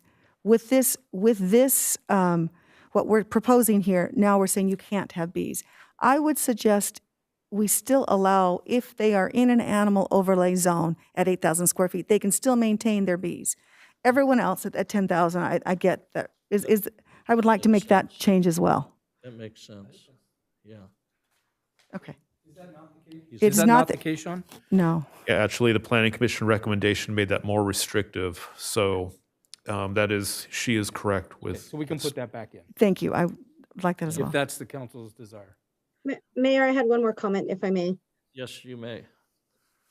Thank you, Mayor. In the past, when this was mentioned in a past staff report, there was mention of becoming a Bee City USA, and it sounds like that would provide some best practices or guidance moving forward. There were several public comments during the hearing mentioning that people may not know exactly, you know, when to reconstitute the bee or when to, you know, do all the things that are needed to do to make sure that the hive is safe. So I just wanted to know if that would be or could be included in a future report. I think we would, upon approval of the council upon approval of the ordinance by the council to allow for beekeeping, then we would follow down that path of the becoming a bee city. So yes, we would. Yeah, I'm just trying to address the issue of, you know, public comments that were made about how not everyone knows, you know, how to run a bee, and I don't want our city to be in the business of training beekeepers. Sean, would it be possible, I don't know if there's Beekeepers of America or whatever organization like that, but would it be possible to determine if there is, maybe one of the callers can let us know, and I would think that there would be some kind of information put out by them, and would it be fair to say we want them to be, any beekeepers that come in the permit process, be members of that organization, so then you would know that if they showed you that they're a member, and you would know that they're receiving directions and information. You don't know that they're reading it, but at least you know they took the time to Yeah, I'm not sure if we I would don't know want if to. we can Yeah, require it or not. I would be hesitant to mandate participation in a group or something that's outside of the city. However, I don't know if the agricultural commissioner representative is still on. But there is an abundance of information on their website that they have on beekeeping. We can provide information to anyone that applies for a zone clearance to have beekeeping on the best practices for beekeeping and provide that information on an application that we would receive.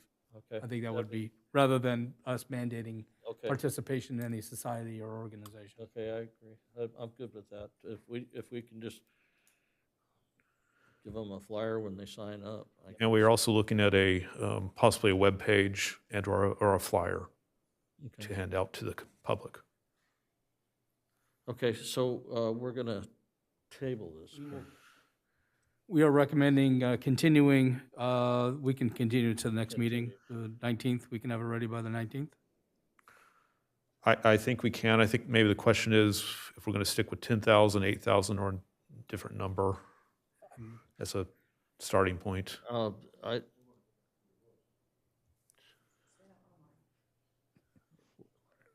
think we should go back to the way it was, the 8,000, because we already had that in place with the animal overlay type of thing. I agree. Yeah, the only thoughts on it, by starting at 10, you're creating a larger lot. If we're looking to find problems, we would find them probably on the smaller lots. Yeah. So if you start at 8, if we're starting to have problems, then you can revise it and require a larger lot to abate any problems. And what I'm hearing Mike say is just on the animal overlay. Is that correct? You're not saying he's not saying on on all residents, but just the animal overlay. Just where it was before we brought this back. Currently, which is where it is right now. So yes. I think that's a yes. There's 3 of us right here. So we'll bring back the animal overlay, but for non-overlay 10,000 lots, we're still at 10,000? for now. For now. Is there a motion, Mayor, or a vote? I don't. I'm not sure who made the motion and who seconded it and if we voted. I think we're going on a city staff direction from the council to bring this back. We'll vote on it when the staff brings it back. Okay, so no one made the motion to table it? No, and it's the proper terminology is we're going to continue it. Okay, so the hearing's table. Okay. I'm just making sure we follow Robert's Rules of Order. I'd probably go to May 5th. So we'll bring it back at the May 5th meeting. Or, I'm sorry, the May 3rd. Apologize. Okay. Thanks a lot. I appreciate it. There's a lot of work in there, and we have a lot of questions, and you're answering them. I appreciate it. Yes, we have a lot of great staff preparing that. Thank you. All right. Great. Thank you very much. Jennifer's not done yet.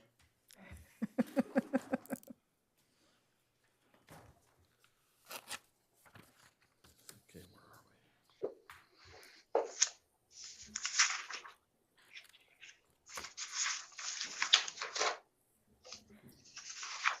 we? Mr. Mayor, members of the City Council, next item on the agenda is item 5, public statements. This is the time for public statements on all items other than public hearings, appointments, and informational reports. All comments submitted by email have already been provided to the City Council. However, they will not be read by the City Clerk this evening. All persons who register by 3:30 p.m. today will be called to speak during the public statements item 5 for a period of no more than 3 minutes each. Persons addressing the City Council are requested to state their name and community of residence for the record. Thank you. Mr. Mayor, we have 2 members of the public wishing to provide statements today. The first Okay. is Robbie Hidalgo. Robbie? Hold on 1 minute. I have a statement first. Okay, Dave? Yes, go ahead. Okay. I just want to let everybody know that this is a part of the meeting where we sometimes look like we're not responsive to the speakers, and it's because of the Brown Act. If what you're speaking about is not on the agenda, we're not in a position to be able to have a discussion with you, and honest. It's not rudeness, it's simply that we're trying to follow the law and obey the law. We do hear you and listen carefully. It's just a matter of, based on the Brown Act, we cannot respond. So I just want to make that clear to everybody. We're not intentionally being rude. Okay, with that, first speaker. Yes, Mr. Robbie Hidalgo. Thank you, David, and thank you for your comment, Mr. Mayor. I thought it was just the masks that was keeping me from thinking you were responding. Hello and good evening again, council members. My name is Robbie Hidalgo, a long-term resident of Simi Valley. Would, if I could reclaim some of the time from the public hearing that just passed for this, I will do my best to get these comments into 3 minutes and speak quickly. I apologize in advance if it seems like it's coming too fast. First, I'd like to follow up briefly to my comment from the prior council meeting with regard to local commercial COVID-related property protections. The governor did in fact issue Executive Order N-3-21, which extends the current commercial protections afforded to our local businesses under our DES Order number 1 through June 30th of 2001. And I bring it up just because I would encourage this information to be updated to the city's COVID resource webpage, and also to propagate this information with our best ability to our local business owners. You know, protections and relief are not going to run forever, and it feels as if we're turning a corner here with COVID. This extension is a wonderful opportunity in sync with the new reemergence of PPP and other relief funds to encourage our local businesses to avail themselves, if they're kind of clinging to the edge of staying open, avail themselves of the protections now, but also work really diligently over the next 90 days, because who knows how long this type of protection will go on. Secondly, regarding consent calendar item number 2, just really briefly, I wanted to add my support that staff should absolutely continue its efforts to research and solicit potential partners in the Project Home Key funded supportive housing for our community. That's a mission with all upside for our city, and I hope you'll all support it. Lastly, and the big one, is agenda item 8A, which is a possible action to create a mental health task force. It is fruitless for me to fit this commentary into the remaining few minutes, so let me give you what I can before you have to cut me off. First, I'd like to acknowledge the work of the staff to pour through what can be thousands of pages of Ventura County reports to try to extract information regarding existing mental health offerings. That's no small feat. Am I muted? My screen says I'm muted. We hear you. Oh, good. That's no small feat, and I'd like to send my my thanks to staff for working so diligently on that project. That being said, I think that the report inadvertently reiterates just the positive promotional messaging that one would expect to be contained in an annual report of this nature.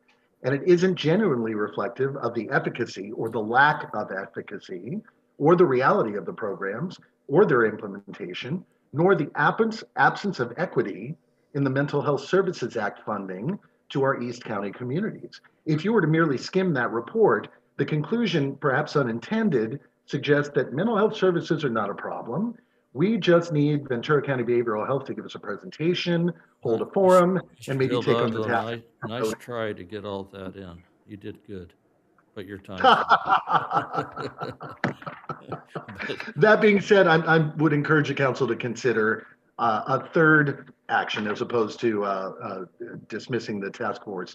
And also the current actions are really not the right one, not the right step. Thank you. Thank you, Rebecca Alberon. Okay, can you guys hear me? Yes, we can. Okay, perfect. Good evening, City Council and City staff. My name is Rebecca. I first want to acknowledge that agenda minutes are being updated on the city website. So I want to thank staff for helping local government be more transparent. I am, of course, loving the Fair Housing Proclamation. Thank you for acknowledging the civil rights and social equity aspect of housing policy. It is a great moment to remind folks that a public housing waiting list with the Housing Authority of the County of Ventura will open tomorrow at 8 a.m. Applications will be taken online at onlineportal.ahacv.org and will close April 19th at 4 p.m. Un recordatorio para todas las personas, el día de mañana a las 8 de la mañana, la lista de espera para vivienda pública abrirá en el sitio onlineportal.ahacb.org. El sitio ofrece información en español. Tienen una lista de instrucciones y un tutorial en YouTube. La lista se cierra abril 19 a las 4 p.m. I also want to draw attention to the task force on homelessness. It is imperative that we operate with housing first in mind. I want to acknowledge the proclamation condemning violence against the Asian American Pacific Islander community and in support of an inclusive Simi Valley. I want to expand on the fact that words matter. On a document titled Social Stigma Associated with COVID-19 put together by IFRC, UNICEF, and the World Health Organization, they state the following, quote, "Don't attach locations or ethnicity to this. This is not a Wuhan virus, a Chinese virus, or an Asian virus. The official name of the disease was deliberately chosen to avoid stigmatization. The CO stands for corona, V for virus, and D for disease. 19 is because the disease emerged in 2019. City Council is responsible for measures to protect the city's health, safety, and welfare. I am urging City Council members to keep this in mind. And for matters of transparency and as a matter of public record, it was Council Member Mike Judge who has referred to COVID-19 as, quote, Wuhan, unquote, virus in an official capacity representing the city of Simi Valley on Facebook and the Nextdoor app while posting an official city memo. That language stigmatizes a community. It is inaccurate and it is xenophobic. So again, thank you to the city staff who brought the proclamation forward. I hope that we continue to support our AAPI community. Thank you. Thank you. Mr. Mayor, that concludes the public comments for this evening. Thank you. Okay, this time we'll go to comments by the council regarding the public statements.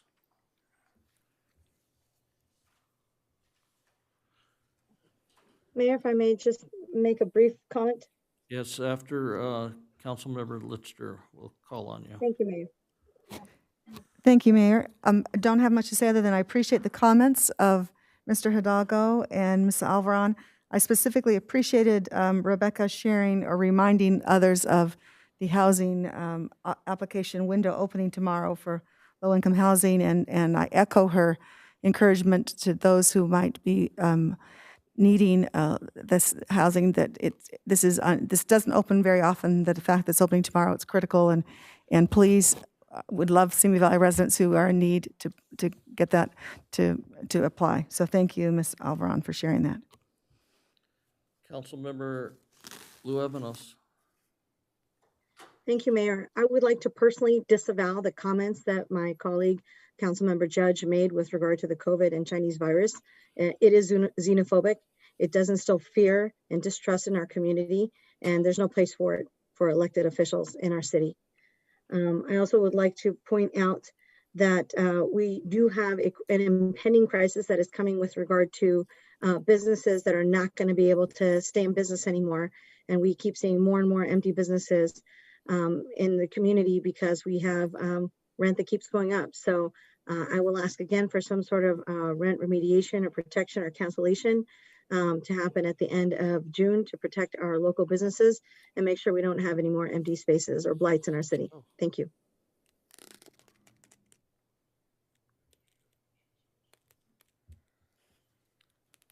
Any other comments? Okay. Hearing none, we'll. Mr. Mayor, members of the City Council, next item on the agenda is item 6, the consent calendar, and there are no resolutions for consideration this evening.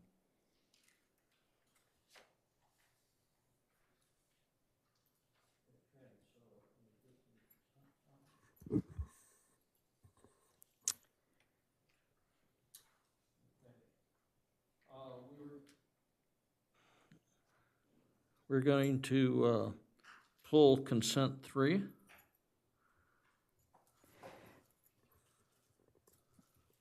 Yes, and Okay, and what else would you like? I just had a question. I had spoken with our Ms. Blanco about just a slight change in the minutes on number 1. Do we need to, I mean, do we need to pull it to make the change, or is it just, it's minor, it's not material at all? Just a point of procedure clarification. Councilmember, you could just maybe add it to the motion for the consent if it's simple. And then if it's approved, then you could make that change if it's that simple. You would specify what it is you want changed, and if the council votes with that part of the motion, then they could make that change, if the clerk's okay with that. Yeah. We can make, it was very simple, yes. I we can make the note for the record for the minutes on the agenda for the minutes of August 26, 2019. Item 8B, adoption of resolution to establish city council meeting protocols.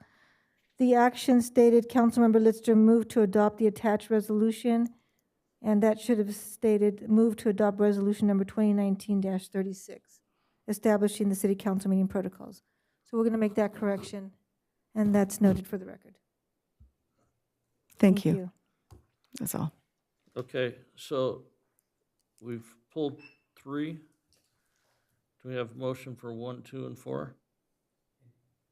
One as amended. I move, 1 as amended, yes. Mayor, I move to approve consent items 1 as amended, 2, 3, and, 2 and 4 from the consent item. 1, 2, and 4, motions made. 1 as amended, 2 and 4. Second. Second, okay, call for the vote. Please vote yes for me.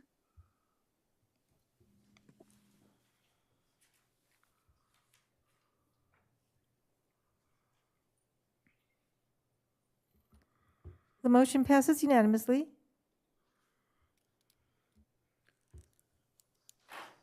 Okay. Councilmember Luevanos wanted to pull consent 3. And that is the legislative platform. So go ahead with your questions regarding that, Councilmember. Yes, I'm curious as to, I read the report and I read all of the suggestions there. And, my question is, I know that we're advocates for our community because we're elected to do so. We're elected to make policy for our community. But we are also members of the Southern California Association of Governments. We're members of SCAG. We have representatives on VCOG, the Ventura Council of Governments. We're also members of the League of Cities. And my understanding is that we already have, they already have lobbyists who speak to the state legislation. So it just seems strange to me that we are, again, making this legislative platform when we are members of entities that already do that. And the California League of Cities is already mentioned here. So I just want to know how much staff time is being spent on drafting these letters and writing these letters. If California League of Cities is already doing this, if SCAG is already doing this, if VCOG is already doing this, why are we using our staff time and resources to write these letters? And my first and foremost issue is that we haven't set goals since 2019. That's the last time we had a retreat and we set goals again. That was pre-COVID. A lot of things have changed since COVID. And, I don't know how we can have a vision or move forward as a city without having goals set forth and then setting a legislative platform without addressing those goals. So that is the issue I have with this legislative platform. Councilmember, oh. Okay, Elaine, oh, wait a minute. Do you want me to address Staff had a I do have a reply. Okay. So Councilmember Luevanos, thank you for your questions. Typically, the city staff actually, which I handle our legislative affairs, so I interface quite frequently with the League of California Cities lobbyists. I also interface with SCAG and also with VCTC staff. And it's quite common for all of those entities to contact us for letters of support or opposition on particular legislation. For example, the Clean Power Alliance recently contacted us for a letter regarding some recent legislation that they want our support on. Essentially, a legislative platform is quite common for cities and for government entities. The county has one. Most of the Ventura County cities, I can't say all because I just don't happen to know that for a fact. But I do know most of the Ventura County cities do have legislative platforms because while those entities do represent us on a broader scale, the cities actually speaking for themselves and interfacing with the legislators directly does actually have a lot of power. And so the League of California Cities, for example, often calls upon cities for letters for us to call our representatives to ensure that our voices are heard. So the legislative platform provides a base level, as the city manager mentioned earlier, for where the city stands on issues. If there's an issue that is addressed or that we need to take under consideration that is not in the legislative platform, staff would bring that to the city council for consideration. And then as far as the goals and the vision, I'll defer that to the city manager. I think we have, it's always our intent to, and unfortunately with COVID, to have a retreat for the city council to discuss various issues. The platform, however, is really a floor for some of the issues that we felt that are general positions that the city has taken year after year that we tend to follow. It is not intended to be the city's legislative policy. We would look to the council on individual items to take those actions, and we do hope that we will be getting together on a retreat this year to be able to finalize what the council can take a look at, and actually take a look at the platform again to look at how it aligns with any future policies that the city wants to look at in terms of the retreat. But I would recommend approving this platform because it does allow us to be to act quickly to represent the city, either to support or oppose certain legislation, and to be able to act quickly when we are called upon by the entities that we are aligned with, the League of California Cities, National League of Cities, VCTC, and some of the others that Ms. Argabright mentioned, to allow us to support what they are trying to accomplish as well. Well, I guess my concern is if you look at page 2, the second paragraph says that whenever possible, the mayor or mayor pro tem or city manager in the mayor's absence is authorized to sign correspondence expressing the city's position on pending legislation consistent with the city's legislative platform and or other positions on pending legislation consistent with prior city council actions. So, it sounds like you're talking about stuff that was decided by council members before, some of us even got elected. And those are not the policy priorities that we have set forth. And furthermore, there's a direct conflict when you talk about, I'm looking at page, and this is just one. If you look at the public protection on page 8, the platform there, it says it enhances consequences, support legislation that enhances consequences for those convicted of vandalism. And as a matter of fact, our city council actions were actually quite the opposite, where we didn't enhance consequences for vandalism that happened in the city, depicting, racial violence just several months ago. So that's what my concern is. Again, if we set priorities, if we set policy, and when you say we, Mr. City Manager, I don't know who you're referring to. Are you referring to yourself and the mayor, or are you referring to the entire city council? Again, this is why it's important for us to set priorities and reflect on what the community needs and whether or not we're still meeting those needs and advocating on behalf of those needs.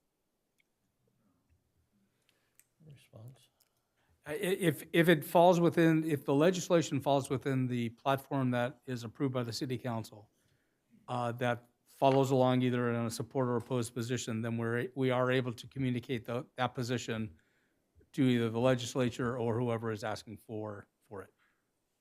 Okay, and my other concern is that I know that there have been letters that have been sent out that I voted against, and yet my name was included on their city council, and I didn't vote in favor of those letters supporting or opposing that legislation. So this just seems like a rubber stamp with no accountability in terms of, saying, oh, the whole city council supports this. And I understand what I know you're already going to say, but whatever's not on here, we're going to bring to city council so that we can decide. But again, if you look at paragraph 2, we've already done things that are contradictory to the priorities. And again, you still haven't answered my question. Which city council are you referring to? You're saying in the past. Does that refer to everyone that's elected on the dais? Or does it refer to 5 years ago or 10 years ago or 20 years ago? I can respond to that, City Manager. Councilmember Luevano, so for example, what that would refer to is when the city council has actively advocated or for one position or another on a particular issue. So for example, recently, the Edison PSPS events. The city council obviously has been very proactive about being concerned about the impacts that the PSPS events have had in our community and how they have impacted our residents.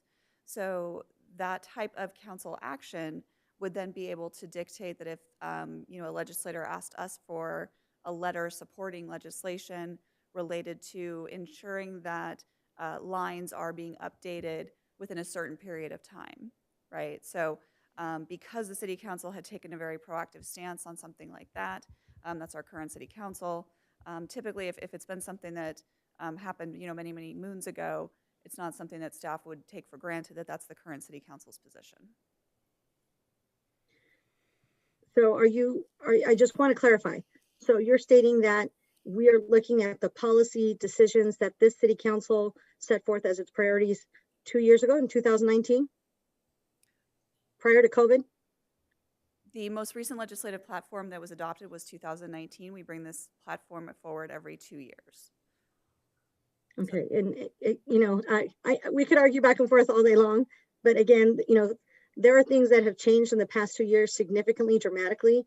And, as an educator, as a teacher, I have to reflect on my practice and whether or not it's improving outcomes for our community. And I'm very concerned that we haven't taken the time to do that. So I'm going to vote no on this legislative platform because we haven't set forth priorities as a city council since COVID. And it would be negligent of us to set forth a legislative platform that doesn't align with or take into account the things that have happened the past year, which have impacted the community greatly. Okay, before we move to Councilmember Litster, I'd just like to say that I think we've done a great job of following the directions of COVID and the safety standards that it meets, and that did not permit us to have a group meeting. And this is the kind of meeting where I think it would be very, very difficult to do in a Zoom situation. And so I think it only makes sense to look at what we've gone through with the pandemic and the guidelines that we have chosen to strictly follow. And we've done a good job of that. And yes, there are some things that maybe we could have had a meeting last year had it not been for COVID. But it's not an excuse to break the COVID rules just so we could have this meeting, especially when everything is up. Anything that you disagree with this, you could always contact staff and let them know. And anything that you want in addition that is not in here, we have to meet as a council and deliberate on. So with that. Mayor, I just want to clarify, I never insinuated that we had to meet in person. We could have done it via Zoom. Councilmember Litster has the floor. Thank you. Thank you, Mayor. I want to first actually articulate that I guess I didn't realize this legislative platform existed. And I was actually excited to see that it existed and to read it because I think it's imperative that the city be active as in representing ourselves with the state and in federal government. And so I was grateful to see that this existed, and I don't know why I wasn't as aware. So I see the importance. I know that we currently pay for lobbyists on our behalf in the state, and so we do need to give them some kind of a guide. So I do think it's critical that we have some kind of a document, and obviously there's specific legislation that we specifically request, but this at least gives them a guide. That being said, I do want to concur with Councilmember Luevanos that we absolutely do need to have a sit down and have a goal setting, and that should drive much of what's in this document. I don't think it precludes going forward with this document and then saying, let's examine it and possibly edit and change it. It's interesting. So I think that's critical that we do that soon. And Mr. Gabler knows I've asked for it on several occasions in private conversations. So I completely concur with that need because we need to be establishing our goals as a council.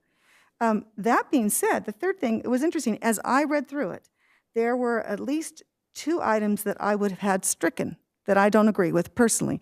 Now, I can mention what they are, and we could discuss them and remove them, Or we could say at this juncture, it goes forward, but with a promise that we can look at it again shortly.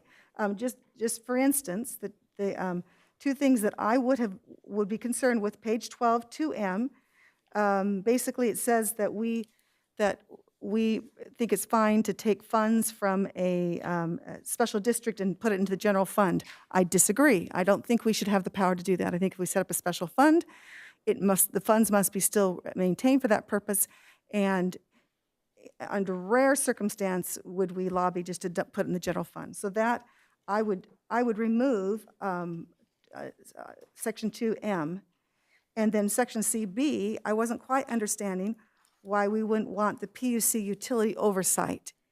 So those two questions I had specifically about this document. I don't know if we want to quickly chat about that now, but in general, I think this is a critical document. I'm happy to respond. And then the city manager, obviously, I'm sure has his own perspective. So with the municipal utilities under PUC control, the city typically, as the base, at the very base level of our legislative platform, has a base of local control. So there are state laws that govern how municipal utilities are to be governed and how they are to be run. And so keeping the city under those regulations rather than going to the statewide PUC is more favorable to the city. Okay. So that's why that piece is in there. Okay. And then, and so going to two. you say What page are you on? It's on page 8. Yes, okay. thank you. What I think what's intended behind that is, again, going back to local control, the position is that it's the local control's decision whether to transfer money or do any of that. It shouldn't be a state restriction. I understand that, except the case in point was when we took the transportation lighting district and wanted to, this was years before any of us was on here, but wanted to put that into the general fund. There were good reasons to do that, but I do think as a city, we should not be allowed to willy-nilly just say, well, we've set up this district, we've decided now we're going to put it in the general fund. I think our responsibility to the taxpayer is that if we have set up a district, collected funds for this purpose, we better darn well use the funds for that purpose unless there is a huge reason why that's not the case.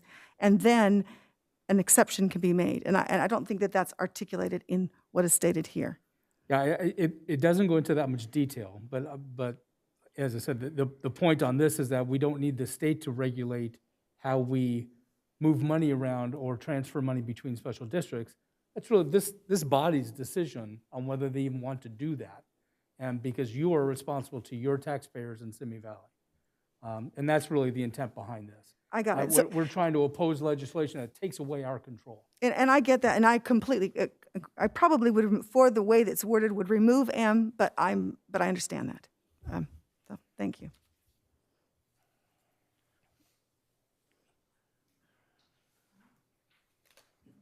Anybody else comments? Okay.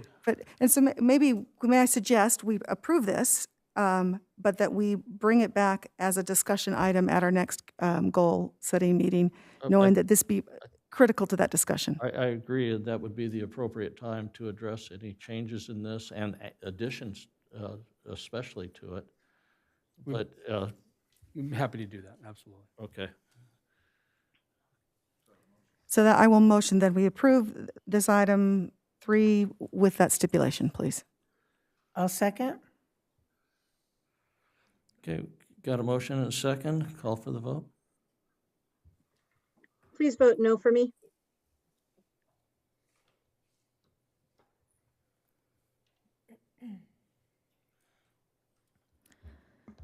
The motion passes with Councilmember Lovenos voting no. Mr. Mayor, members of the City Council, next item on the agenda is 7A, second reading Ordinance 1321, amending Title 4, Chapter 9, Article 7 of the Simi Valley Municipal Code, SVMC, clarifying the city's rules regarding the display of message by authorized vehicles. The reading of the ordinance is as follows. Ordinance number 1321, an ordinance of the City Council of the City of Simi Valley, amending Title 4, Chapter 9, Article 7 of the Simi Valley Municipal Code, clarifying the city's rules regarding the display of messages by authorized vehicles. And City Attorney Eldridge is available for questions.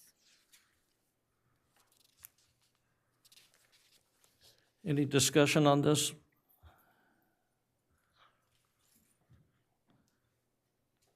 Motion? I move to adopt ordinance number 1321. Second. If you have a motion and a second, call for the vote. Please vote yes for me.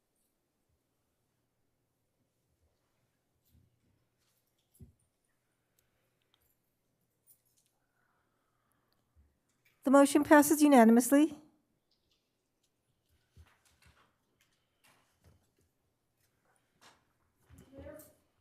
Mr. Mayor, members of the City Council, the next item on the agenda is item 8A, review of mental health services available and possible action to create a mental health task force. And Linda Swan and Anna Medina are here for this presentation.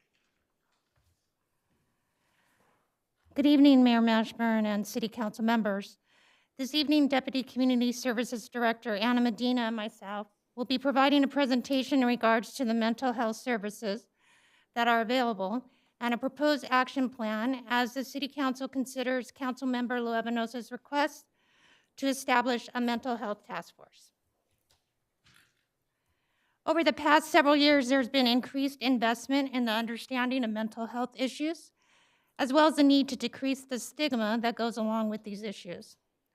With the passing of Proposition 63 in 2004, the Mental Health Services Act, the Mental Health Services Act, counties across California receive revenue to enhance mental health programs for all populations, including unserved and underserved. Based on the county's MHSA fiscal year 1920 annual update, the funding summary reports around $47 million in MHSA expenditures for mental health. Along with the county, the city also provides resources that benefit the Simi Valley community. The city's Youth Council, Task Force on Homelessness, the police department that serve the community's vulnerable population in need of mental health services, as well as the Free Clinic of Simi Valley, Clínicas del Camino Real, and local, regional, national healthcare providers. Let's start with the county.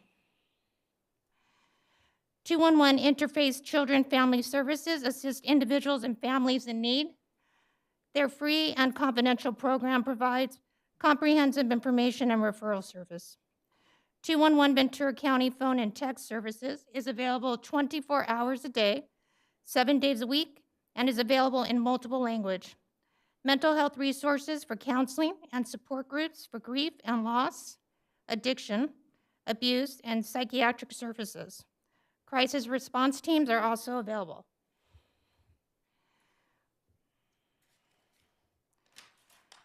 Ventura County Behavioral Health provides support for individuals and families who are in crisis, such as those considering suicide or those struggling with mental illness. The Mental Health Crisis and Referral Line is the entry point for services. It's available 24 hours a day, 7 days a week. With both the Suicide Prevention and Substance Use Treatment Line, Ventura County Behavioral Health works with clinics and services throughout Ventura County, with many located in Simi Valley. Ventura County Behavioral Health also offers the RISE program, which builds bridges to treatment for those that have mental health problems and are unable or unwilling to access help. Under this program, there are 2 community service coordinators that partner with Simi Valley Police Department to address those individuals in the community who have high calls for service and are creating disturbances in the community. Together, they work with these individuals to help connect or reconnect them to services. Another aspect of the RISE program includes a transitional age youth program that provides TAY engager teams to help reduce crisis, specifically among this population, providing support, ensuring they receive the services they need, and keeping this population from slipping through societal cracks. NAMI, another program provided by the county, provides support and resources for families affected by illness. They also offer a children's intensive response team for mental health emergencies. Services include crisis outreach, consumer and family support services, sharing and education, families helping families, community awareness, building and collaborating, advocacy.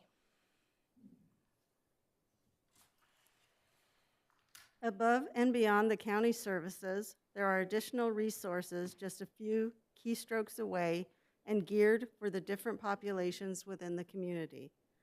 Wellness Every Day supports an individual's mental, physical, and social health by providing education and resources offered within the Ventura County community. Each Mind Matters is California's mental health movement to build the public's understanding of the importance of mental health. They also provide resources, promote organizations that provide mental health support, and partner with county, state, and local governments to promote mental health. Know the Signs is a statewide suicide prevention marketing campaign. Know the signs, find the words, reach out. The campaign is intended to educate how to recognize the warning signs of suicide, how to converse with someone in crisis, and where to find help and resources. Mentalhealth.gov provides one-stop access to mental health resources and information. One Step Alaves engages middle and high school aged youth, primarily serving Fillmore and Piru, in positive experiences, provides support and referrals for underserved Hispanics and Latinos, provides mental health education and stigma reduction. Rainbow Umbrella is an activities-based program to support and empower LGBTQ youth to enrich their overall mental and physical health. Walk in Our Shoes assists the youth by using positive and personal experiences from other youths that have dealt with mental health issues and challenges. Safe Talk Suicide Alertness training prepares those 15 years and older to recognize others that may be having thoughts of suicide and how to engage and connect them with resources. Ventura County Area Agency on Aging advocates for the needs of those 60 years and older. They also promote a comprehensive, coordinated system of care that assists older individuals, children and adults with disabilities, and their caregivers to live in a community-based setting. In addition to these resources, services are also available in Simi Valley. For 50 years, the Free Clinic of Simi Valley, a nonprofit, volunteer-based organization, has been providing medical care, counseling services, and dental and legal assistance to those in need, mostly for the uninsured and underserved. Their counseling services specialize in family communication, depression and anxiety, healthy relationships, and play therapy for children. The Free Clinic holds the yearly Frederick Michael Gibson 5K, 10K run for depression awareness, as they are committed to focusing on this mental health issue. Clínicas del Camino Real has 15 full-service locations in Ventura County, with 2 in Simi Valley, serving patient needs, including a mental health program. Medical providers specialize in a wide range of services and issues affecting individuals of all ages, couples, and families. The city and city departments are also very active in providing resources and promoting mental health awareness. Every year, the Youth Council partners with the Simi Valley Unified School District to coordinate the printing of teen crisis resource phone numbers on the back of all middle and high school ID cards to increase awareness and access to resources. As part of their fiscal year 2020-21 work plan, the Youth Council coordinated the Worth Living for Suicide Prevention art campaign. Artwork submissions were displayed on the Cultural Arts Center's new virtual website. They also promote mental health awareness on their Instagram page. To assist with teen mental health during the pandemic, the Youth Council hosted a series of online activity nights. These virtual events were designed to maintain social connections and a positive environment while staying socially distant. The Mental Health Committee produced a video podcast with Youth Council alumni to discuss mental health and the college application process. The prior year, the Youth Council partnered with the Simi Valley Public Library in suicide awareness and prevention activities, such as a rock painting event for the community. The rocks were painted with inspiring messages and were hidden throughout Simi Valley to spread encouragement to those that found them. The Simi Valley Public Library recently featured an interactive, live-streamed event titled Fortifying Your Mental Health During the Corona Crisis and Any Crisis by teaching participants strategies to promote overall mental health. In fiscal year 2018-19, the library received Mental Health Initiative to purchase books and audiobooks related to mental health challenges. As part of the community-based policing program, the Simi Valley Police Department has school resource officers, homeless liaison officers, and a designated mental health trained detective dedicated to improving the public health and well-being. The school resource officers ensure school safety, educate and mentor students, and are trained to recognize youth possibly struggling with mental health issues. The homeless liaison officers work with the homeless community to establish relationships to determine their needs. Both the SROs and HLOs collaborate with agencies like VCBH, Ventura County Behavioral Health, Tri-Counties Regional Center, Adult Protective Services, Children and Family Services, Ventura County Continuum of Care, and Ventura County Human Services Agency. The detective works specifically with the city's vulnerable populations, including those with mental health issues. They also assist families dealing with mental health issues to identify solutions.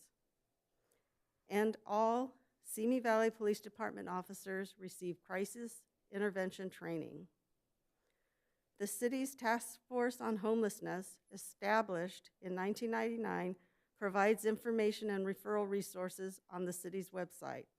Some include referral to city and government services, landlord-tenant issues, neighbor concerns, homeless services, and social services.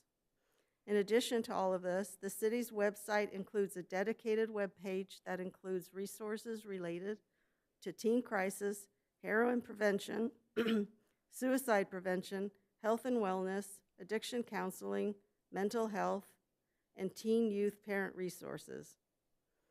And recently, the new Economic Development Business Letter included resources on mental health for business owners.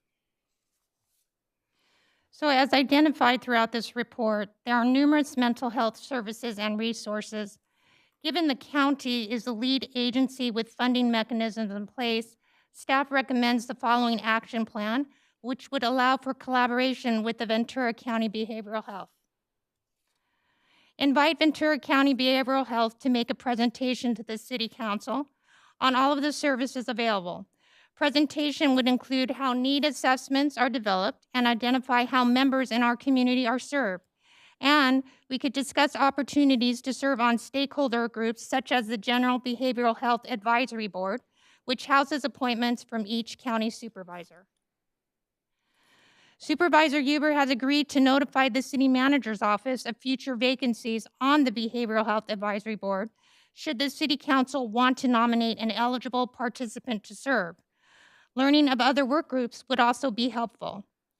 Coordinate a virtual community forum date that would include local nonprofits who serve the vulnerable population, Ventura County Behavioral Health, 4th District representatives, the Simi Valley Unified School District, Youth Council, and pertinent city staff to host a forum and provide an overview of services that are available to the community.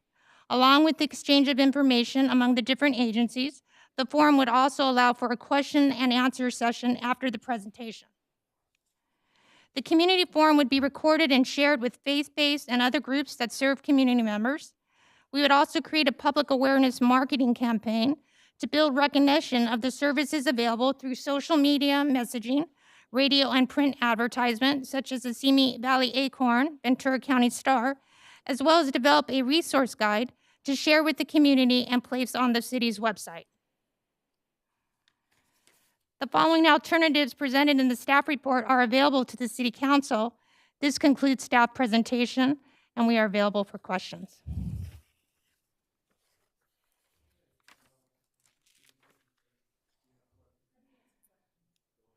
Okay, so this is, thank you. Great, wonderful hearing about all these services and learning more. Very, very informative. I guess my underlying question is, do we have a sense of how well all these programs are working for our community? Do we have some statistics that show mental health has improved, or, I mean, do we have anything that quantifies output? No, we do not. And that's why we encourage Ventura County Behavioral Health to provide those statistics to you and the population they Sure. And I guess, have we reached out, have we talked to the hospital, for instance, to find out if they're willing to give us specifics of how many patients come into their emergency room with mental health issues? Do we have a sense of what? Okay. That might be something that Chief Livingstone comes across. I'm not sure, with his police officers or what have you. And I confess I have reached out to the hospital recently this week with that question, because I wondered if maybe you've received something that I haven't, because I was curious. And at least I was not able to get a specific number, but I know that it exists. Certainly I have been there in the emergency room with people who are in mental health crisis and seen others at the very same time. So I just wondered if we have a statistic about that. Councilmember, I'm sorry, can I interrupt real quick? Sure. The hospital does have a special program that they've recently implemented where they are able to assist people with mental health when they're in the middle of a circumstance and be able to place them in beds immediately. So they've really improved on that because we weren't able to do that in the past. Beds are limited, but they have a whole new program that they're currently working on. And that's my question. Maybe you have the answer, but I'll ask this. My next question is going to be, because my understanding, and my question is, do we have a sense of services in East Ventura County versus services in West Ventura County, or vice versa? My understanding right now is if someone is in crisis, whether it be suicide, whether it be drug, needing to detox and in a altered state, et cetera, and in need of medical assistance for that. My understanding is that there's nowhere here in the eastern part of the county where they can find a bed, that they will be sent, if it's available, to the western part of the county. Is that accurate? That's my understanding. That hasn't changed, has it, Councilman? From my last time with the hospital, no, there weren't any beds in our area. So I guess my question is there possibly an equity issue? Am I understanding correctly your report that the county receives at least $47 million annually for services? Well, on there, I would be careful to say what they receive. What I did was, because they have a 3-year plan, I looked at their expenditures. Their revenues met their expenditures. So they spent $47 million. They do have a fund balance, but their expenditures per that report year was $47 million. Interesting. You don't know the fund balance, do you? I'm just curious. I just want to know how much. You need to remember that we're not the healthcare agency or the mental health care agency, so drilling them on questions, we can only, I think, fair enough. Ask them to maybe request that information from the county who's in charge of that. You're absolutely right. Okay. You're absolutely right. Absolutely right. Thank you. And I'm sorry, I don't mean to sound like I'm drilling you. I just want to come to an understanding of what services specifically we have that we know and what the effect are. And so thank you for the report. I don't know if now's the time to make some statements and some recommendations.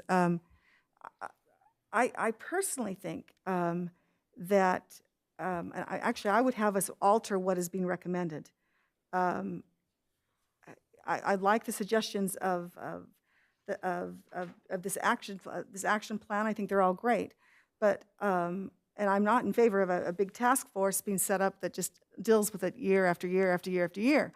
But I do think that maybe we need to quantify what the need is, and I would even consider maybe setting up a 1 or 2 person. I sometimes do a little committee, ad hoc working group, and to engage with our David Livingstone, our police chief, and our hospital leaders. It's just to say, what is it you see that we need, and then take that and ask for that from for, and basically put together what I would call a strategic plan. This is what we think we need for our community. Just something maybe in 6 months, and then use that to guide our discussion with the county about we feel like we are not receiving this particular service. And so that would be my recommendation. It's wonderful that we have these services, and yes, we need to share them with others, but I guess maybe it's because I have sat in that emergency room looking for services for someone and knowing that they didn't exist. And I've also, with another person, tried to make those phone calls to find a bed for where they could be detoxing from drugs. And there is nothing medically supervised in our area. And so all I'm saying is I think maybe we could do some things now to help work with what you're suggesting, but to maybe take it be a little bit more effective. So those are my suggestions at the moment. Thank you. At the moment, any other comments?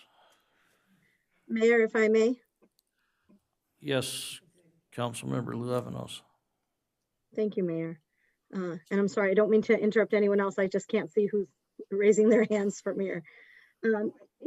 We just literally got, I got an email that you had written, Mayor Mashburn, addressing the issue of suicide on the 11823 transition and how we prevent that. And this is the solution. This is how we do that. This is how we move in that direction. I am by no means advocating for us to provide mental health services.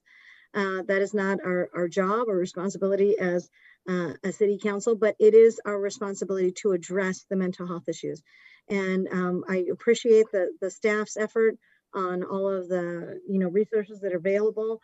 But I really don't feel that just, that it's a marketing issue, that if we just posted these resources, if we had one person come and speak one time on these resources and then, posted them on social media, that would resolve the mental health issues. And we have a number of mental health issues that are going to be, coming to fruition, especially in light of the trauma that COVID and the Black Lives Matter movement and all the other, the insurrection, all the different, social events that have happened in our country in this past year. So I agree with Councilwoman Litster that it would be better to have an ad hoc committee. I don't want to meet every quarter. I would rather that we have an ad hoc committee that meets once a month via Zoom so that everyone's safe, so that we make sure that we assess the issues that we have. We need to start having these conversations as a civic entity with residents, nonprofits, elected officials. I agree, Councilwoman Litster. Let's bring in the Chief Livingstone. Let's bring in, Superintendent Poplinski. Let's bring in Parks and Rec Board and see how we can provide those services. And the problem is that the services are there, but there's barriers that are so difficult to get to those services. And I know because I've had residents come to me and ask, how can I address this mental health issue with a family member or a friend or a neighbor? And the bar is so high to get into mental health services that they're just not able to get the services that they need. So I think if we had a specific plan to East County, to Simi Valley specifically, with all the stakeholders in the community, as Councilwoman Lister suggested, have an ad hoc committee that meets once a month so that we can start figuring out what are the barriers to services that are needed in our community, and how can we make sure that those needs are met, and then create a plan. My understanding is that the county got $78 million in funding, and that's a lot of money for us not to get a dime of that. And if we did an ad hoc committee, there's actually funding in the legislation for the Mental Health Services Funding Act that includes funding for promotion. So then it doesn't have to come out of the city coffers, because that's the last thing I want. I don't want the city to have to pay for advertisements in the Acorn or whatever local entities we have. So this is an issue that has been brought up with me for the past couple of years while I've been on Simi Valley Youth Council, but with a number of residents of all ages, of all backgrounds, of all ethnicities, of all gender orientations and sexual orientations. And it's definitely something that we need to address. So I would like to change the request and agree with Councilwoman Litster in terms of forming an ad hoc committee and coming up with a plan in terms of what are the needs specific to our community, and how do we get the funding to address the needs of our community? Thank you, Mayor. Mayor Pro Tem Kavanaugh. Thank you. I just wanted to make a few comments. First off, great presentation. You guys did a great presentation. All the research you did, it's fantastic information. One of the things that I was going to bring up was the 211 program, which has been around forever. And Brian told me, oh, it's already there. So I was very happy to see that. I remember a former councilwoman showing me that program probably at least 10, 12 years ago. So, I mean, it was quite a while ago. In regards to the mental health, that's our county's responsibility, Ventura County Behavioral Health. And so we don't have the resources or the knowledge to take that over or to duplicate it. So what we need to do is figure out the best way to work with them, which is what your action plan does.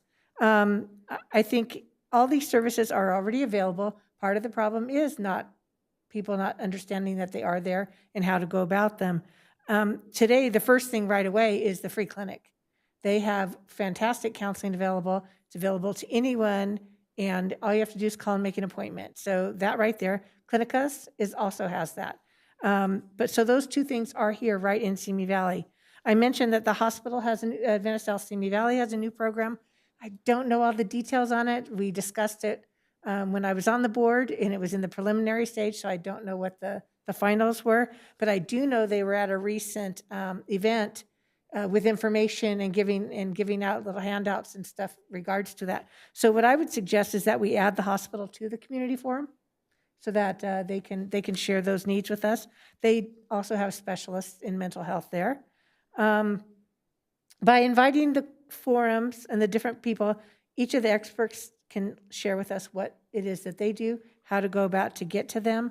And I think advertising, which was one of your suggestions, is also what we need to do. And again, not everyone has access to computers, but the phone is available there. The 211, I believe there's pamphlets, handouts that can be made available. Those can be handed out to anybody at any point in time. I can hand them out to my neighbors if they have a child that I think is having a problem or they've mentioned that they can. So I think all the things we need for our community are available. It's a matter of getting them here and letting our constituents, our community know how to reach for them. Because I think that's probably the biggest problem is letting them find out. Like Councilmember Litzter said, she was someplace and trying to find services and there was nobody to help you. And so those are the things we need to be able to do for our community members, I think. The school district does have their own programs, so they can share with us what they do have. The parks, we don't really have when I was on the board, we didn't have a mental health program, but they might be able to come up with some courses. They're always willing to do new things. So I think if we, in my opinion, our first step is to have this community forum, just like you said in your action plan, and have the Ventura County Behavioral Health come to us and whoever else we can get and do a presentation so we know exactly what's out there. Trying to get information as to how many, the statistics will be hard because of HIPAA. So that could be a little bit of a problem, but we might be able to get a generality from the hospital. We might be able to get general numbers from Ventura County Behavioral Health. So we at least have an idea of what's necessary out here. So those are my comments. Thank you. I'll speak for myself now. Very good presentation. Probably a lot of information that some of us weren't aware was available. And I do like the comments made. If there is a hurdle to get this kind of help, we need to let the county know that the experiences have not been positive. I view this much like what we've been dealing with the PSPS events. If we had never said anything to the SCE, there had been no changes. If they don't know you're unhappy or questioning what's going on or discussing it with them, they're not in a position to fix it. So I think it's very important, the action plan with some modification, because I do believe we should let them know up front we want some statistics, some numbers, what kind of how many people, how many patients are they serving in our city? And what are the results of that? And emergency services, how do we get the quickest service and the best service for those that are in crisis? I don't believe that starting our own task force is the answer. That's not the city's job. It's not our responsibility. However, we do have a responsibility to our constituency to see that they're getting the best care. I liken it to, if I see a fire up on the mountainside, I don't build the fire department. I call the fire department. And if they don't do a good job, then we address that. And I see this as the same issue. Is first before we go off and start saying things that we're not educated on, we need to become 100% educated. We need to hear from the county and these different agencies, and then let them know, okay, here's the issues that we're having or we feel we're having, and let them address that. But first, give the people that are responsible, the people that have the budget, give them the opportunity to rectify or at least educate us. And then, if we're not happy with it, then it's time to discuss going forward and taking other measures. So those are my words, is first get the facts before you make a call. And I think that's what we're in the process of doing. And that shouldn't take long. I'm guessing, how long before we could get the numbers and start getting the presentations by these folks? You know, I would think probably in a month or so, at least we would probably get 19 and 20 data because they've completed their report, and I can reach out to the county tomorrow and request that. So we could try to get them scheduled here probably in May. Okay. We can work with them to get that forum scheduled. And what that forum can do is provide that opportunity for the public to give the input that they feel they need to ask the questions of the county and the other agencies, and let the county know what services that they are not finding out here. I think part of the problem is that it's not isolated in Simi Valley. It's a countywide issue. There are only, Dave, correct me if I'm wrong, there's only one facility in Ventura County that has the beds. Is that correct? Yeah. So it's not an isolated. We're not alone in this. No, I know that, and I think we need to shine a light bulb or flashlight and say, well, you need to create a couple more. Exactly it. You've got those millions. Yeah, and I think that's the opportunity, is create that forum so we can provide that feedback to the county, going, look, what can we do to help? I know from our office standpoint and from the economic development standpoint, we've talked with various different, for lack of a better term, companies, nonprofits, whatever, that run rehab facilities and mental health facilities, inviting them to create a facility out here in Simi Valley. They're not always welcome in all communities, and we're letting them know, well, you're welcome here. We're more than happy to work with you to create a facility here in Simi Valley. So that's part of our initiative to try and get some beds out here by creating a facility out here as well. And we have potential experts right here with Kaiser. And yes. I don't know what the membership rules are and all of these things, but I'm certainly not afraid to go knock on their door and say, here's what we're running into. Can you be of assistance? Can you give us direction? What does your company do? And I think that would be highly appropriate, is to get anybody.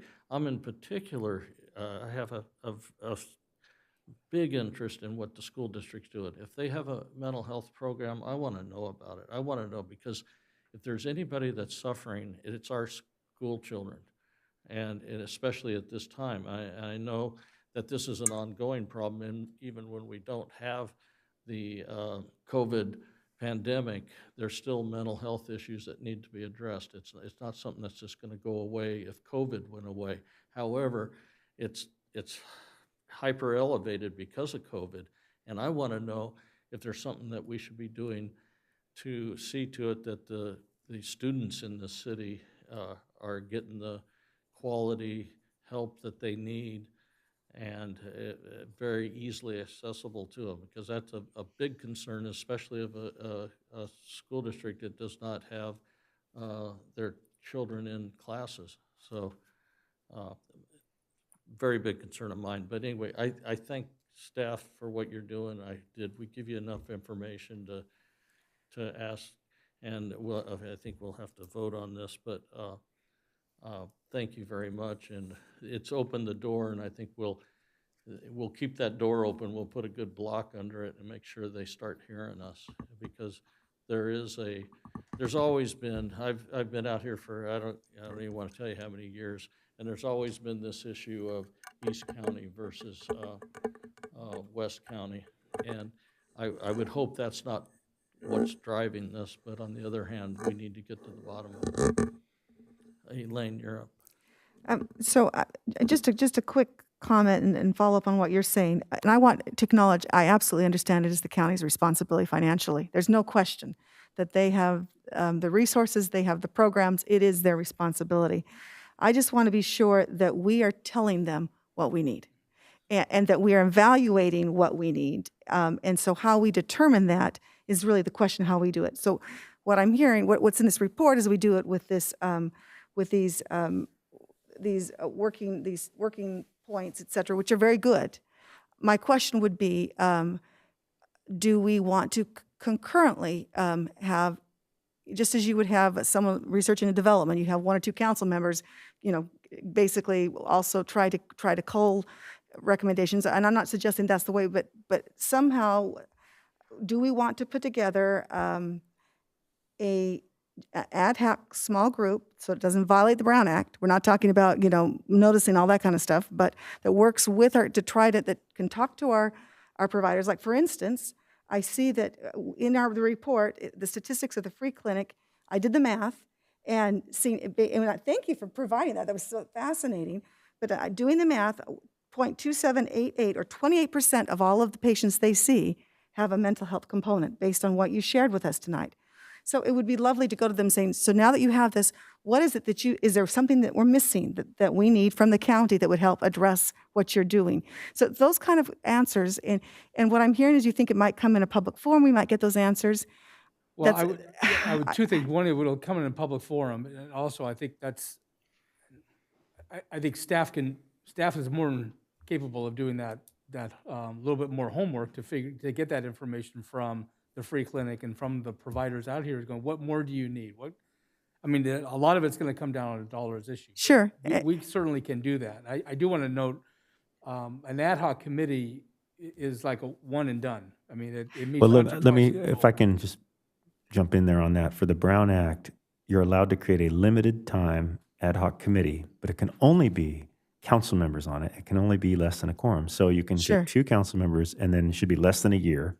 It could be a lot less than a year, but it can be more than one meeting.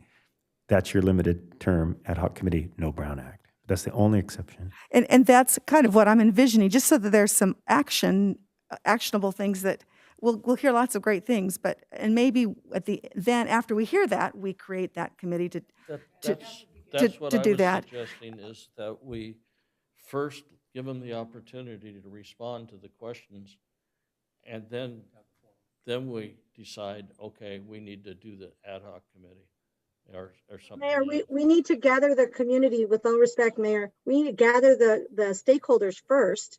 And I believe that's what Councilwoman Litster is talking about. Gather the stakeholders and ask them for input, and then have the presenters come so that then the stakeholders can ask the questions and we can tell them, hey, this is what we need, or this is what's lacking. Because if we have them present first and then, we get together afterwards, then there's no chance to follow up.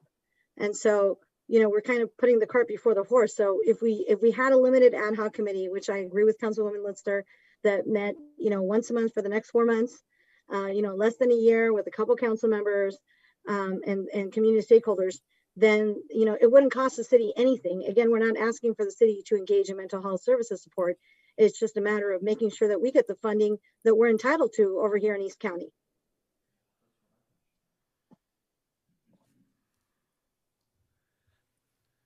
Well, I'm of the position that you always go to the source first, because we don't know what they do. We don't know what they know. And we're talking first letting staff do it and having the meeting, then we know, do we move forward with the ad hoc and the forum, which I would think that there's probably likely so, but we're going to have probably, after hearing what they have to say, my guess would be we'd have more questions, and definitely questions that are probably that we may not have thought was relevant, that is very relevant. It just gives us, Respectfully, Mayor, the issue with having a forum is that they get to steer, the providers get to steer the dialogue, not the community members. And if we want the community members to have input as to what the needs are of the community, then the community members need to steer the dialogue, not the providers. well, that I think maybe just difference of opinion, but they're the authority. They're the ones that hold the responsibility. So I'd like to give them that opportunity first. Not saying that we're going to be, you know, thrilled with what was said, but it's a process. But whatever, it's something that needs to be done, and I think staff is doing a good job, and we'll get that door open for us if we so desire, and we just keep moving forward with it. And again, I go back to what we did with SCE. We ultimately ended up challenging them quite vigorously, and I can see that potentially happening here, and that happened with success. But again, and Mayor, I applaud you on that, because I think that you and I were the ones who listened the most and advocated for the residents, because we were open to listening to what the residents' concerns were, whether it was email or public comment. And, you know, you went and advocated based on the needs that the community was telling us that they needed with regard to the PSPS events. And so if we follow the same procedure that we did with the PSPS events, then we listen to the stakeholders first, so they can tell us what are the needs that the community has. And then we have the forum, so that we can ask the specific questions as to why there are so many barriers to accessing these critical mental health resources. Yeah, well, and like you indicated, you have a stack of emails and what have you from residents, and so you can bring those questions forward. So, you know, you're armed with it, so that's great.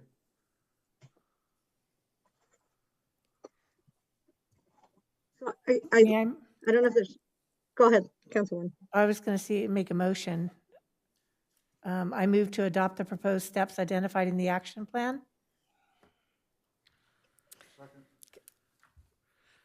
We have a motion and second. Can we modify that we adopt it with the caveat that we will reevaluate this after the initial steps are taken to come up with strategic needs? I don't see that in this element. Well, yeah, we can come back with a status 6 months. I would second that amendment with a definite timeline. I don't want to be having this discussion a year from now. We're more than happy to come back within 6 months with a status update. Of needs assessment. We'll follow through on these items in the action plan. And will stakeholders be involved in that needs assessment, or just staff? Oh, the stakeholders as well.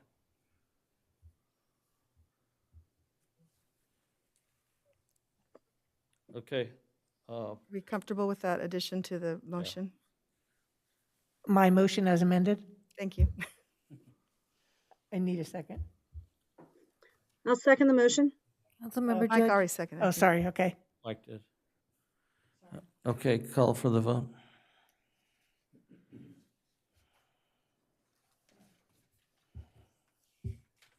Please vote yes for me.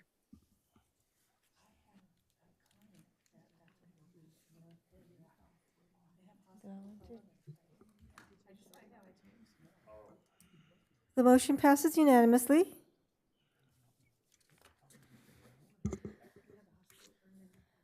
Mr. Mayor, members of the City Council, next on the agenda is 9A, City Council Member Reports.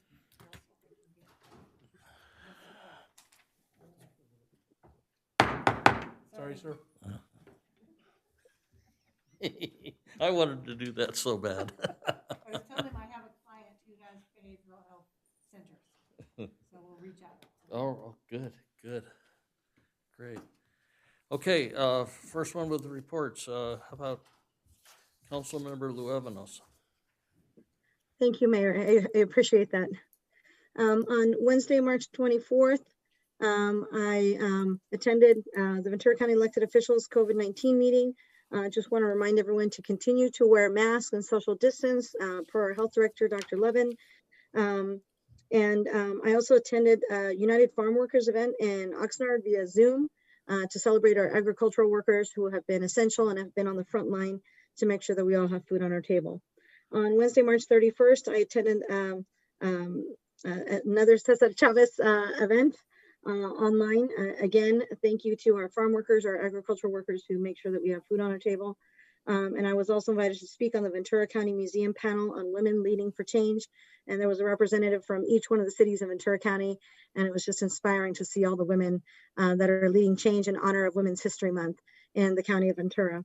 On Thursday, April 1st, I attended the Clean Power Alliance Board of Directors meeting.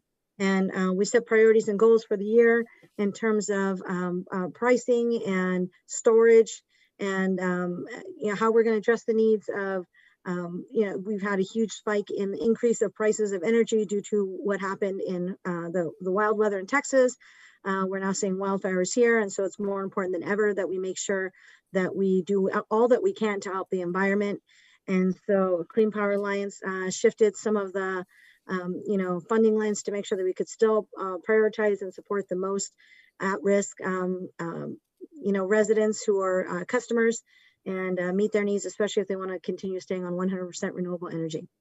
On April 3rd, via Zoom, I attended the Asian American Pacific Islander Vigil in Oxnard, again via Zoom. I was not able to make it out there physically, but it was a wonderful show of solidarity that was put on by the Ventura County Social Justice Fund and 805. And I just want to thank them for giving the AAPI community a sense of support and hope that they need right now. Thank you, Mayor. That's my report. Thank you. Councilmember Litster. Thank you, Mayor. Let me begin with Wednesday, March 24th. I too attended, of course, the elected official briefing calls, both on the 24th and the 31st, where they speak, of course, about what's happening with vaccinations and the various efforts for COVID. I will say, just a reminder that Monday morning is, if you are trying to get a vaccination, that is really when you want to jump on. And I feel awful saying this Monday night after the fact, but please, next Monday morning, jump on, and that's when you will be able to find vaccination availabilities. As you're aware, they've opened it up to 50 and older as of April 1st, and I believe April 15th is when it transitions to 16 and older, if I'm not mistaken. Am I correct with that? That time frame? Anyway. I believe that's it, yes. Yeah. So anyway, just a reminder for those who are anxious, please go on then, and they're doing all that they can. And there's hope to be opening a site here in Simi Valley, but that is often dependent upon vaccine availability, and so nothing is concrete there, as I understand. Also attended the Business Recovery Advisory meeting on that day, and just a reminder that tomorrow, April 6th, is the last day to apply for the county business $5,000 business grants. So if you are a business that qualifies, please get your application in by tomorrow. We want all of our Simi Valley businesses to be supported and receive those funds if they qualify. Appreciated on Thursday, March 25th, being able to have a phone conversation with City Manager Mr. Gabler. That was it for most of the week for me. It was my husband's birthday on Sunday. Happy birthday, Greg. On Tuesday, well, actually, it was interesting. It was spring break, and I'm sure people have been enjoying it. I did spend a little time with my son, and it was good to see that there are places that are practicing social distance, but you can go into a restaurant and do some things. Very grateful for those opportunities. On Thursday, April 1st, I attended the SCAG Energy and Environment Committee meeting. Some very interesting presentations. One of the presentations talked about busing and green access to try to help people have access to green spaces, and I was just very appreciative of our park system after hearing the presentation and recognizing that we are surrounded by accessible paths and hiking, and it's within short distance. And anyway, it made me very appreciative of what we have here in Simi Valley. Also on April 1st, Thursday, I had the opportunity to make a public service announcement in conjunction with, speaking of mental health, with our Mental Health Awareness Month. and worked with Officer Brian Samples. I wanted to commend him for that excellent article that was written about him and what the police department is doing in the Acorn. But he was very professional, excellent to work with, and it was in that presentation that it was done on behalf of NAMI, the National Alliance on Mental Illness. I'm not sure exactly how they'll use our PSA announcements, but it was also educational for me to recognize, and I'll just share some of the statistics that I shared on the PSA. In 2019, as I understand, 10 to 15% of the Simi Valley Police emergency calls contain some kind of a mental health element, and I know that's only increased probably with COVID. So there certainly is need. And other statistics that I shared, according to Ventura County Behavioral Health, over 12% of adults living in Ventura County report having 14 or more mental health days per month. And that would translate to over 15,000 people living in Simi Valley experiencing poor mental health for more than half of the month, every month. And those are some kind of startling statistics to extrapolate that. So there really is a need for us to address, to shine a light and remove the stigma and do what we can to support our community and be aware of this issue of mental illness. On Friday, April the 2nd, I assisted with the Simi Valley Ed Foundation in a mask giveaway, free masks. I should say that our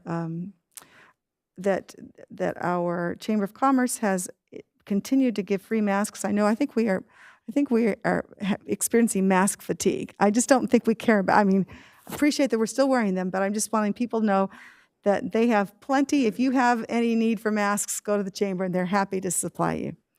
And that evening, I also attended, I think, the first outdoor concert in cars that the Rotary Club put on, Queen Nation. It was a lovely community event, safely done. It was just a fun activity, and I commend our service organizations, the Rotary Club, for what they're doing to raise funds for wonderful, wonderful causes. I do hope everyone had a wonderful Passover, happy Easter, that this was a great weekend for them. I will have to share that I did hide some Easter eggs for my granddaughter, and she had fun. In fact, she liked it so much, she insisted on taking those eggs and hiding them for me. And I will tell you, I missed half of them. So do hope that everyone had a lovely, lovely weekend with family. And that's my report. Thank you. Thank you. Councilmember Judge. Thank you, Mr. Mayor. My report's pretty short. I did attend the SCAG Transportation and Regional Council meeting on April 1st. Nothing that deals directly with Simi Valley. Friday, April 2nd, I attended VCTC's meeting. VCTC is in the process of solidifying their budget for next year. That was basically what we worked on. So again, not too much that directly affects Simi Valley. I did want to thank our police department for bringing joy to a lot of children this weekend with their Easter parade. I had a lot of comments, a lot of texts, a lot of emails saying that the people with young children just loved that when they saw you guys. And I had to, even though my condition's obvious on TV, I had to tell a lot of people, no, it wasn't me in the bunny suit on the SWAT vehicle. Other than that, that's my report. Thank you. Thank you, and by the way, welcome back. I'm glad you're upright. You're glad the surgery was successful. Okay, Mayor Pro Tem Kavanaugh. Thank you, and that was my first thing. Welcome back, Councilmember Judge. Good to see you down there, and welcome to our attorney, Mr. Eldridge, back up on the dais. It's nice to see everybody up here. I'm glad you will still have me. Amazing, your mic worked. Basically, yes. Okay, so mine's not too long. On Tuesday, March 23rd, I got my first shot. So we're scheduled for the second one already, too. So I'm very happy to do that and no side effects. So everyone, please continue to be safe, wear your masks, and get your shots. I also attended both the elected officials' calls on both the Wednesdays on the 24th and the 31st. As I was telling City Manager Gabler, they're getting shorter and shorter. That's very good. That means there's less and less problems. So we're doing well. Unfortunately, I did not make the MetroLink presentation on Thursday, the 25th. I don't know if anyone else had the opportunity regarding the 2 tracks down there. I think we can read up about it a little bit. Okay. And on Saturday, before I do that, I did want to also commend and say thank you to the National Public Safety Telecommunicators, our dispatchers. I think a lot of people realize they think that's all they do. They're very involved in the community. They help out at various events. I've seen them at all different events sponsored by the police department. I know they've also been involved with the Explorers at times. So it's really nice. So our dispatchers do a great job. You never see them, so just think of them and say hi sometime. But I wanted to recognize them that they do other things. The police department, the parade on Saturday was awesome. It happened to just go right by my mom's house. So we did Easter on Saturday, and we sat outside on her big porch, and we waited for them to come, and it was great. My grandson was sitting on my brother-in-law's shoulders, and just a look of awe on his face the whole time. I saw Commander Shorts. I saw SRO Collado. I think I saw Officer Nicholson. Okay, and the others, and I saw volunteers. The volunteers participated. They had a couple of cars. The Easter Bunny was cute. He was in a convertible Mustang being driven by a couple of ladies, so I think he had a good ride. And then they had, and I don't know his name, the police dog from Paw Patrol. None of us have little kids, can you tell? Okay. So, but he was in the SWAT vehicle, sticking out the top. That would be Skylar or Chase. Chase. It was Chase. I believe it was Chase. Yes, there you go. So that was very popular with a lot of the little kids. There were kids down the street. It was really nice. People were all out waiting. So we're out on the sidewalk and they're talking to neighbors down the street, up the street. They did a great job. It was nice. They were all smiling, laughing, waving to everybody. It was great. They did scare a couple. We had some landscapers up the street, and they weren't sure what was going on at first. They were right. It's a parade, and they're like, okay, because all they heard was all the sirens going on, so they weren't sure where to go. They did a great job, and I think the community really, really enjoyed it. I saw a lot of positive feedback. I also heard a lot of positive feedback. And the only other thing I wanted to do was I wanted to commend and say thank you to our Kiwanis Club. On Sunday, they did the senior breakfast drive-through, and they were on the Channel 7 News. So they interviewed the president. They showed a lot of pictures of them doing that, and it really gave some great publicity to our Simi Valley Senior Center. So thank you to the Kiwanis Club. And that's my report. Thank you.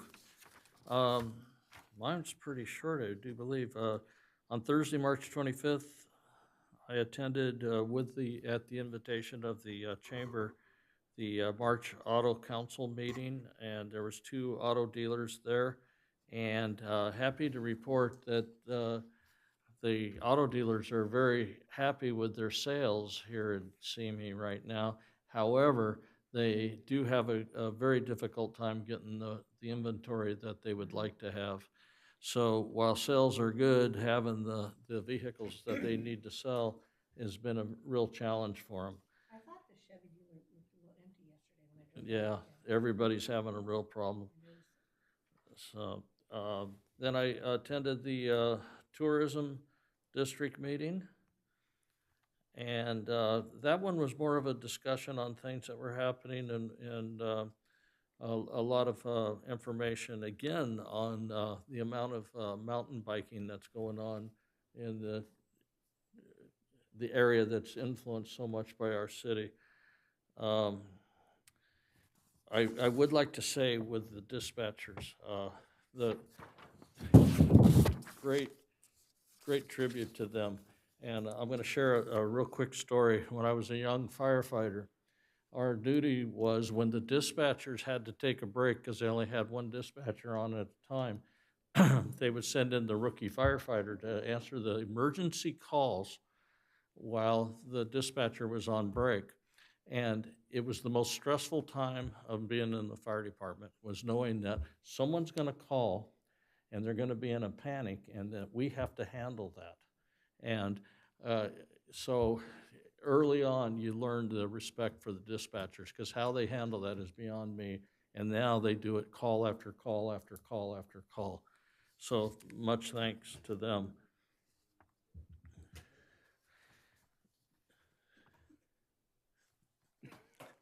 On Monday, March 29th, I was a panelist on a joint IOU public safety power shutoff, or the PSPS events.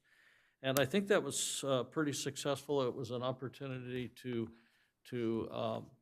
publicly state to the PUC the impacts that our city's been having due to the PSPS events and the impacts that it's been having on our citizens. It's just not the lights are out. It's not that you don't have power at the house. The list goes on and on and on and on. And I think we could sit here for hours and come up with the different ways. The students that are impacted that are supposed to be on virtual learning, and the list goes on. And so it was a good panel discussion, and other cities and our city was able to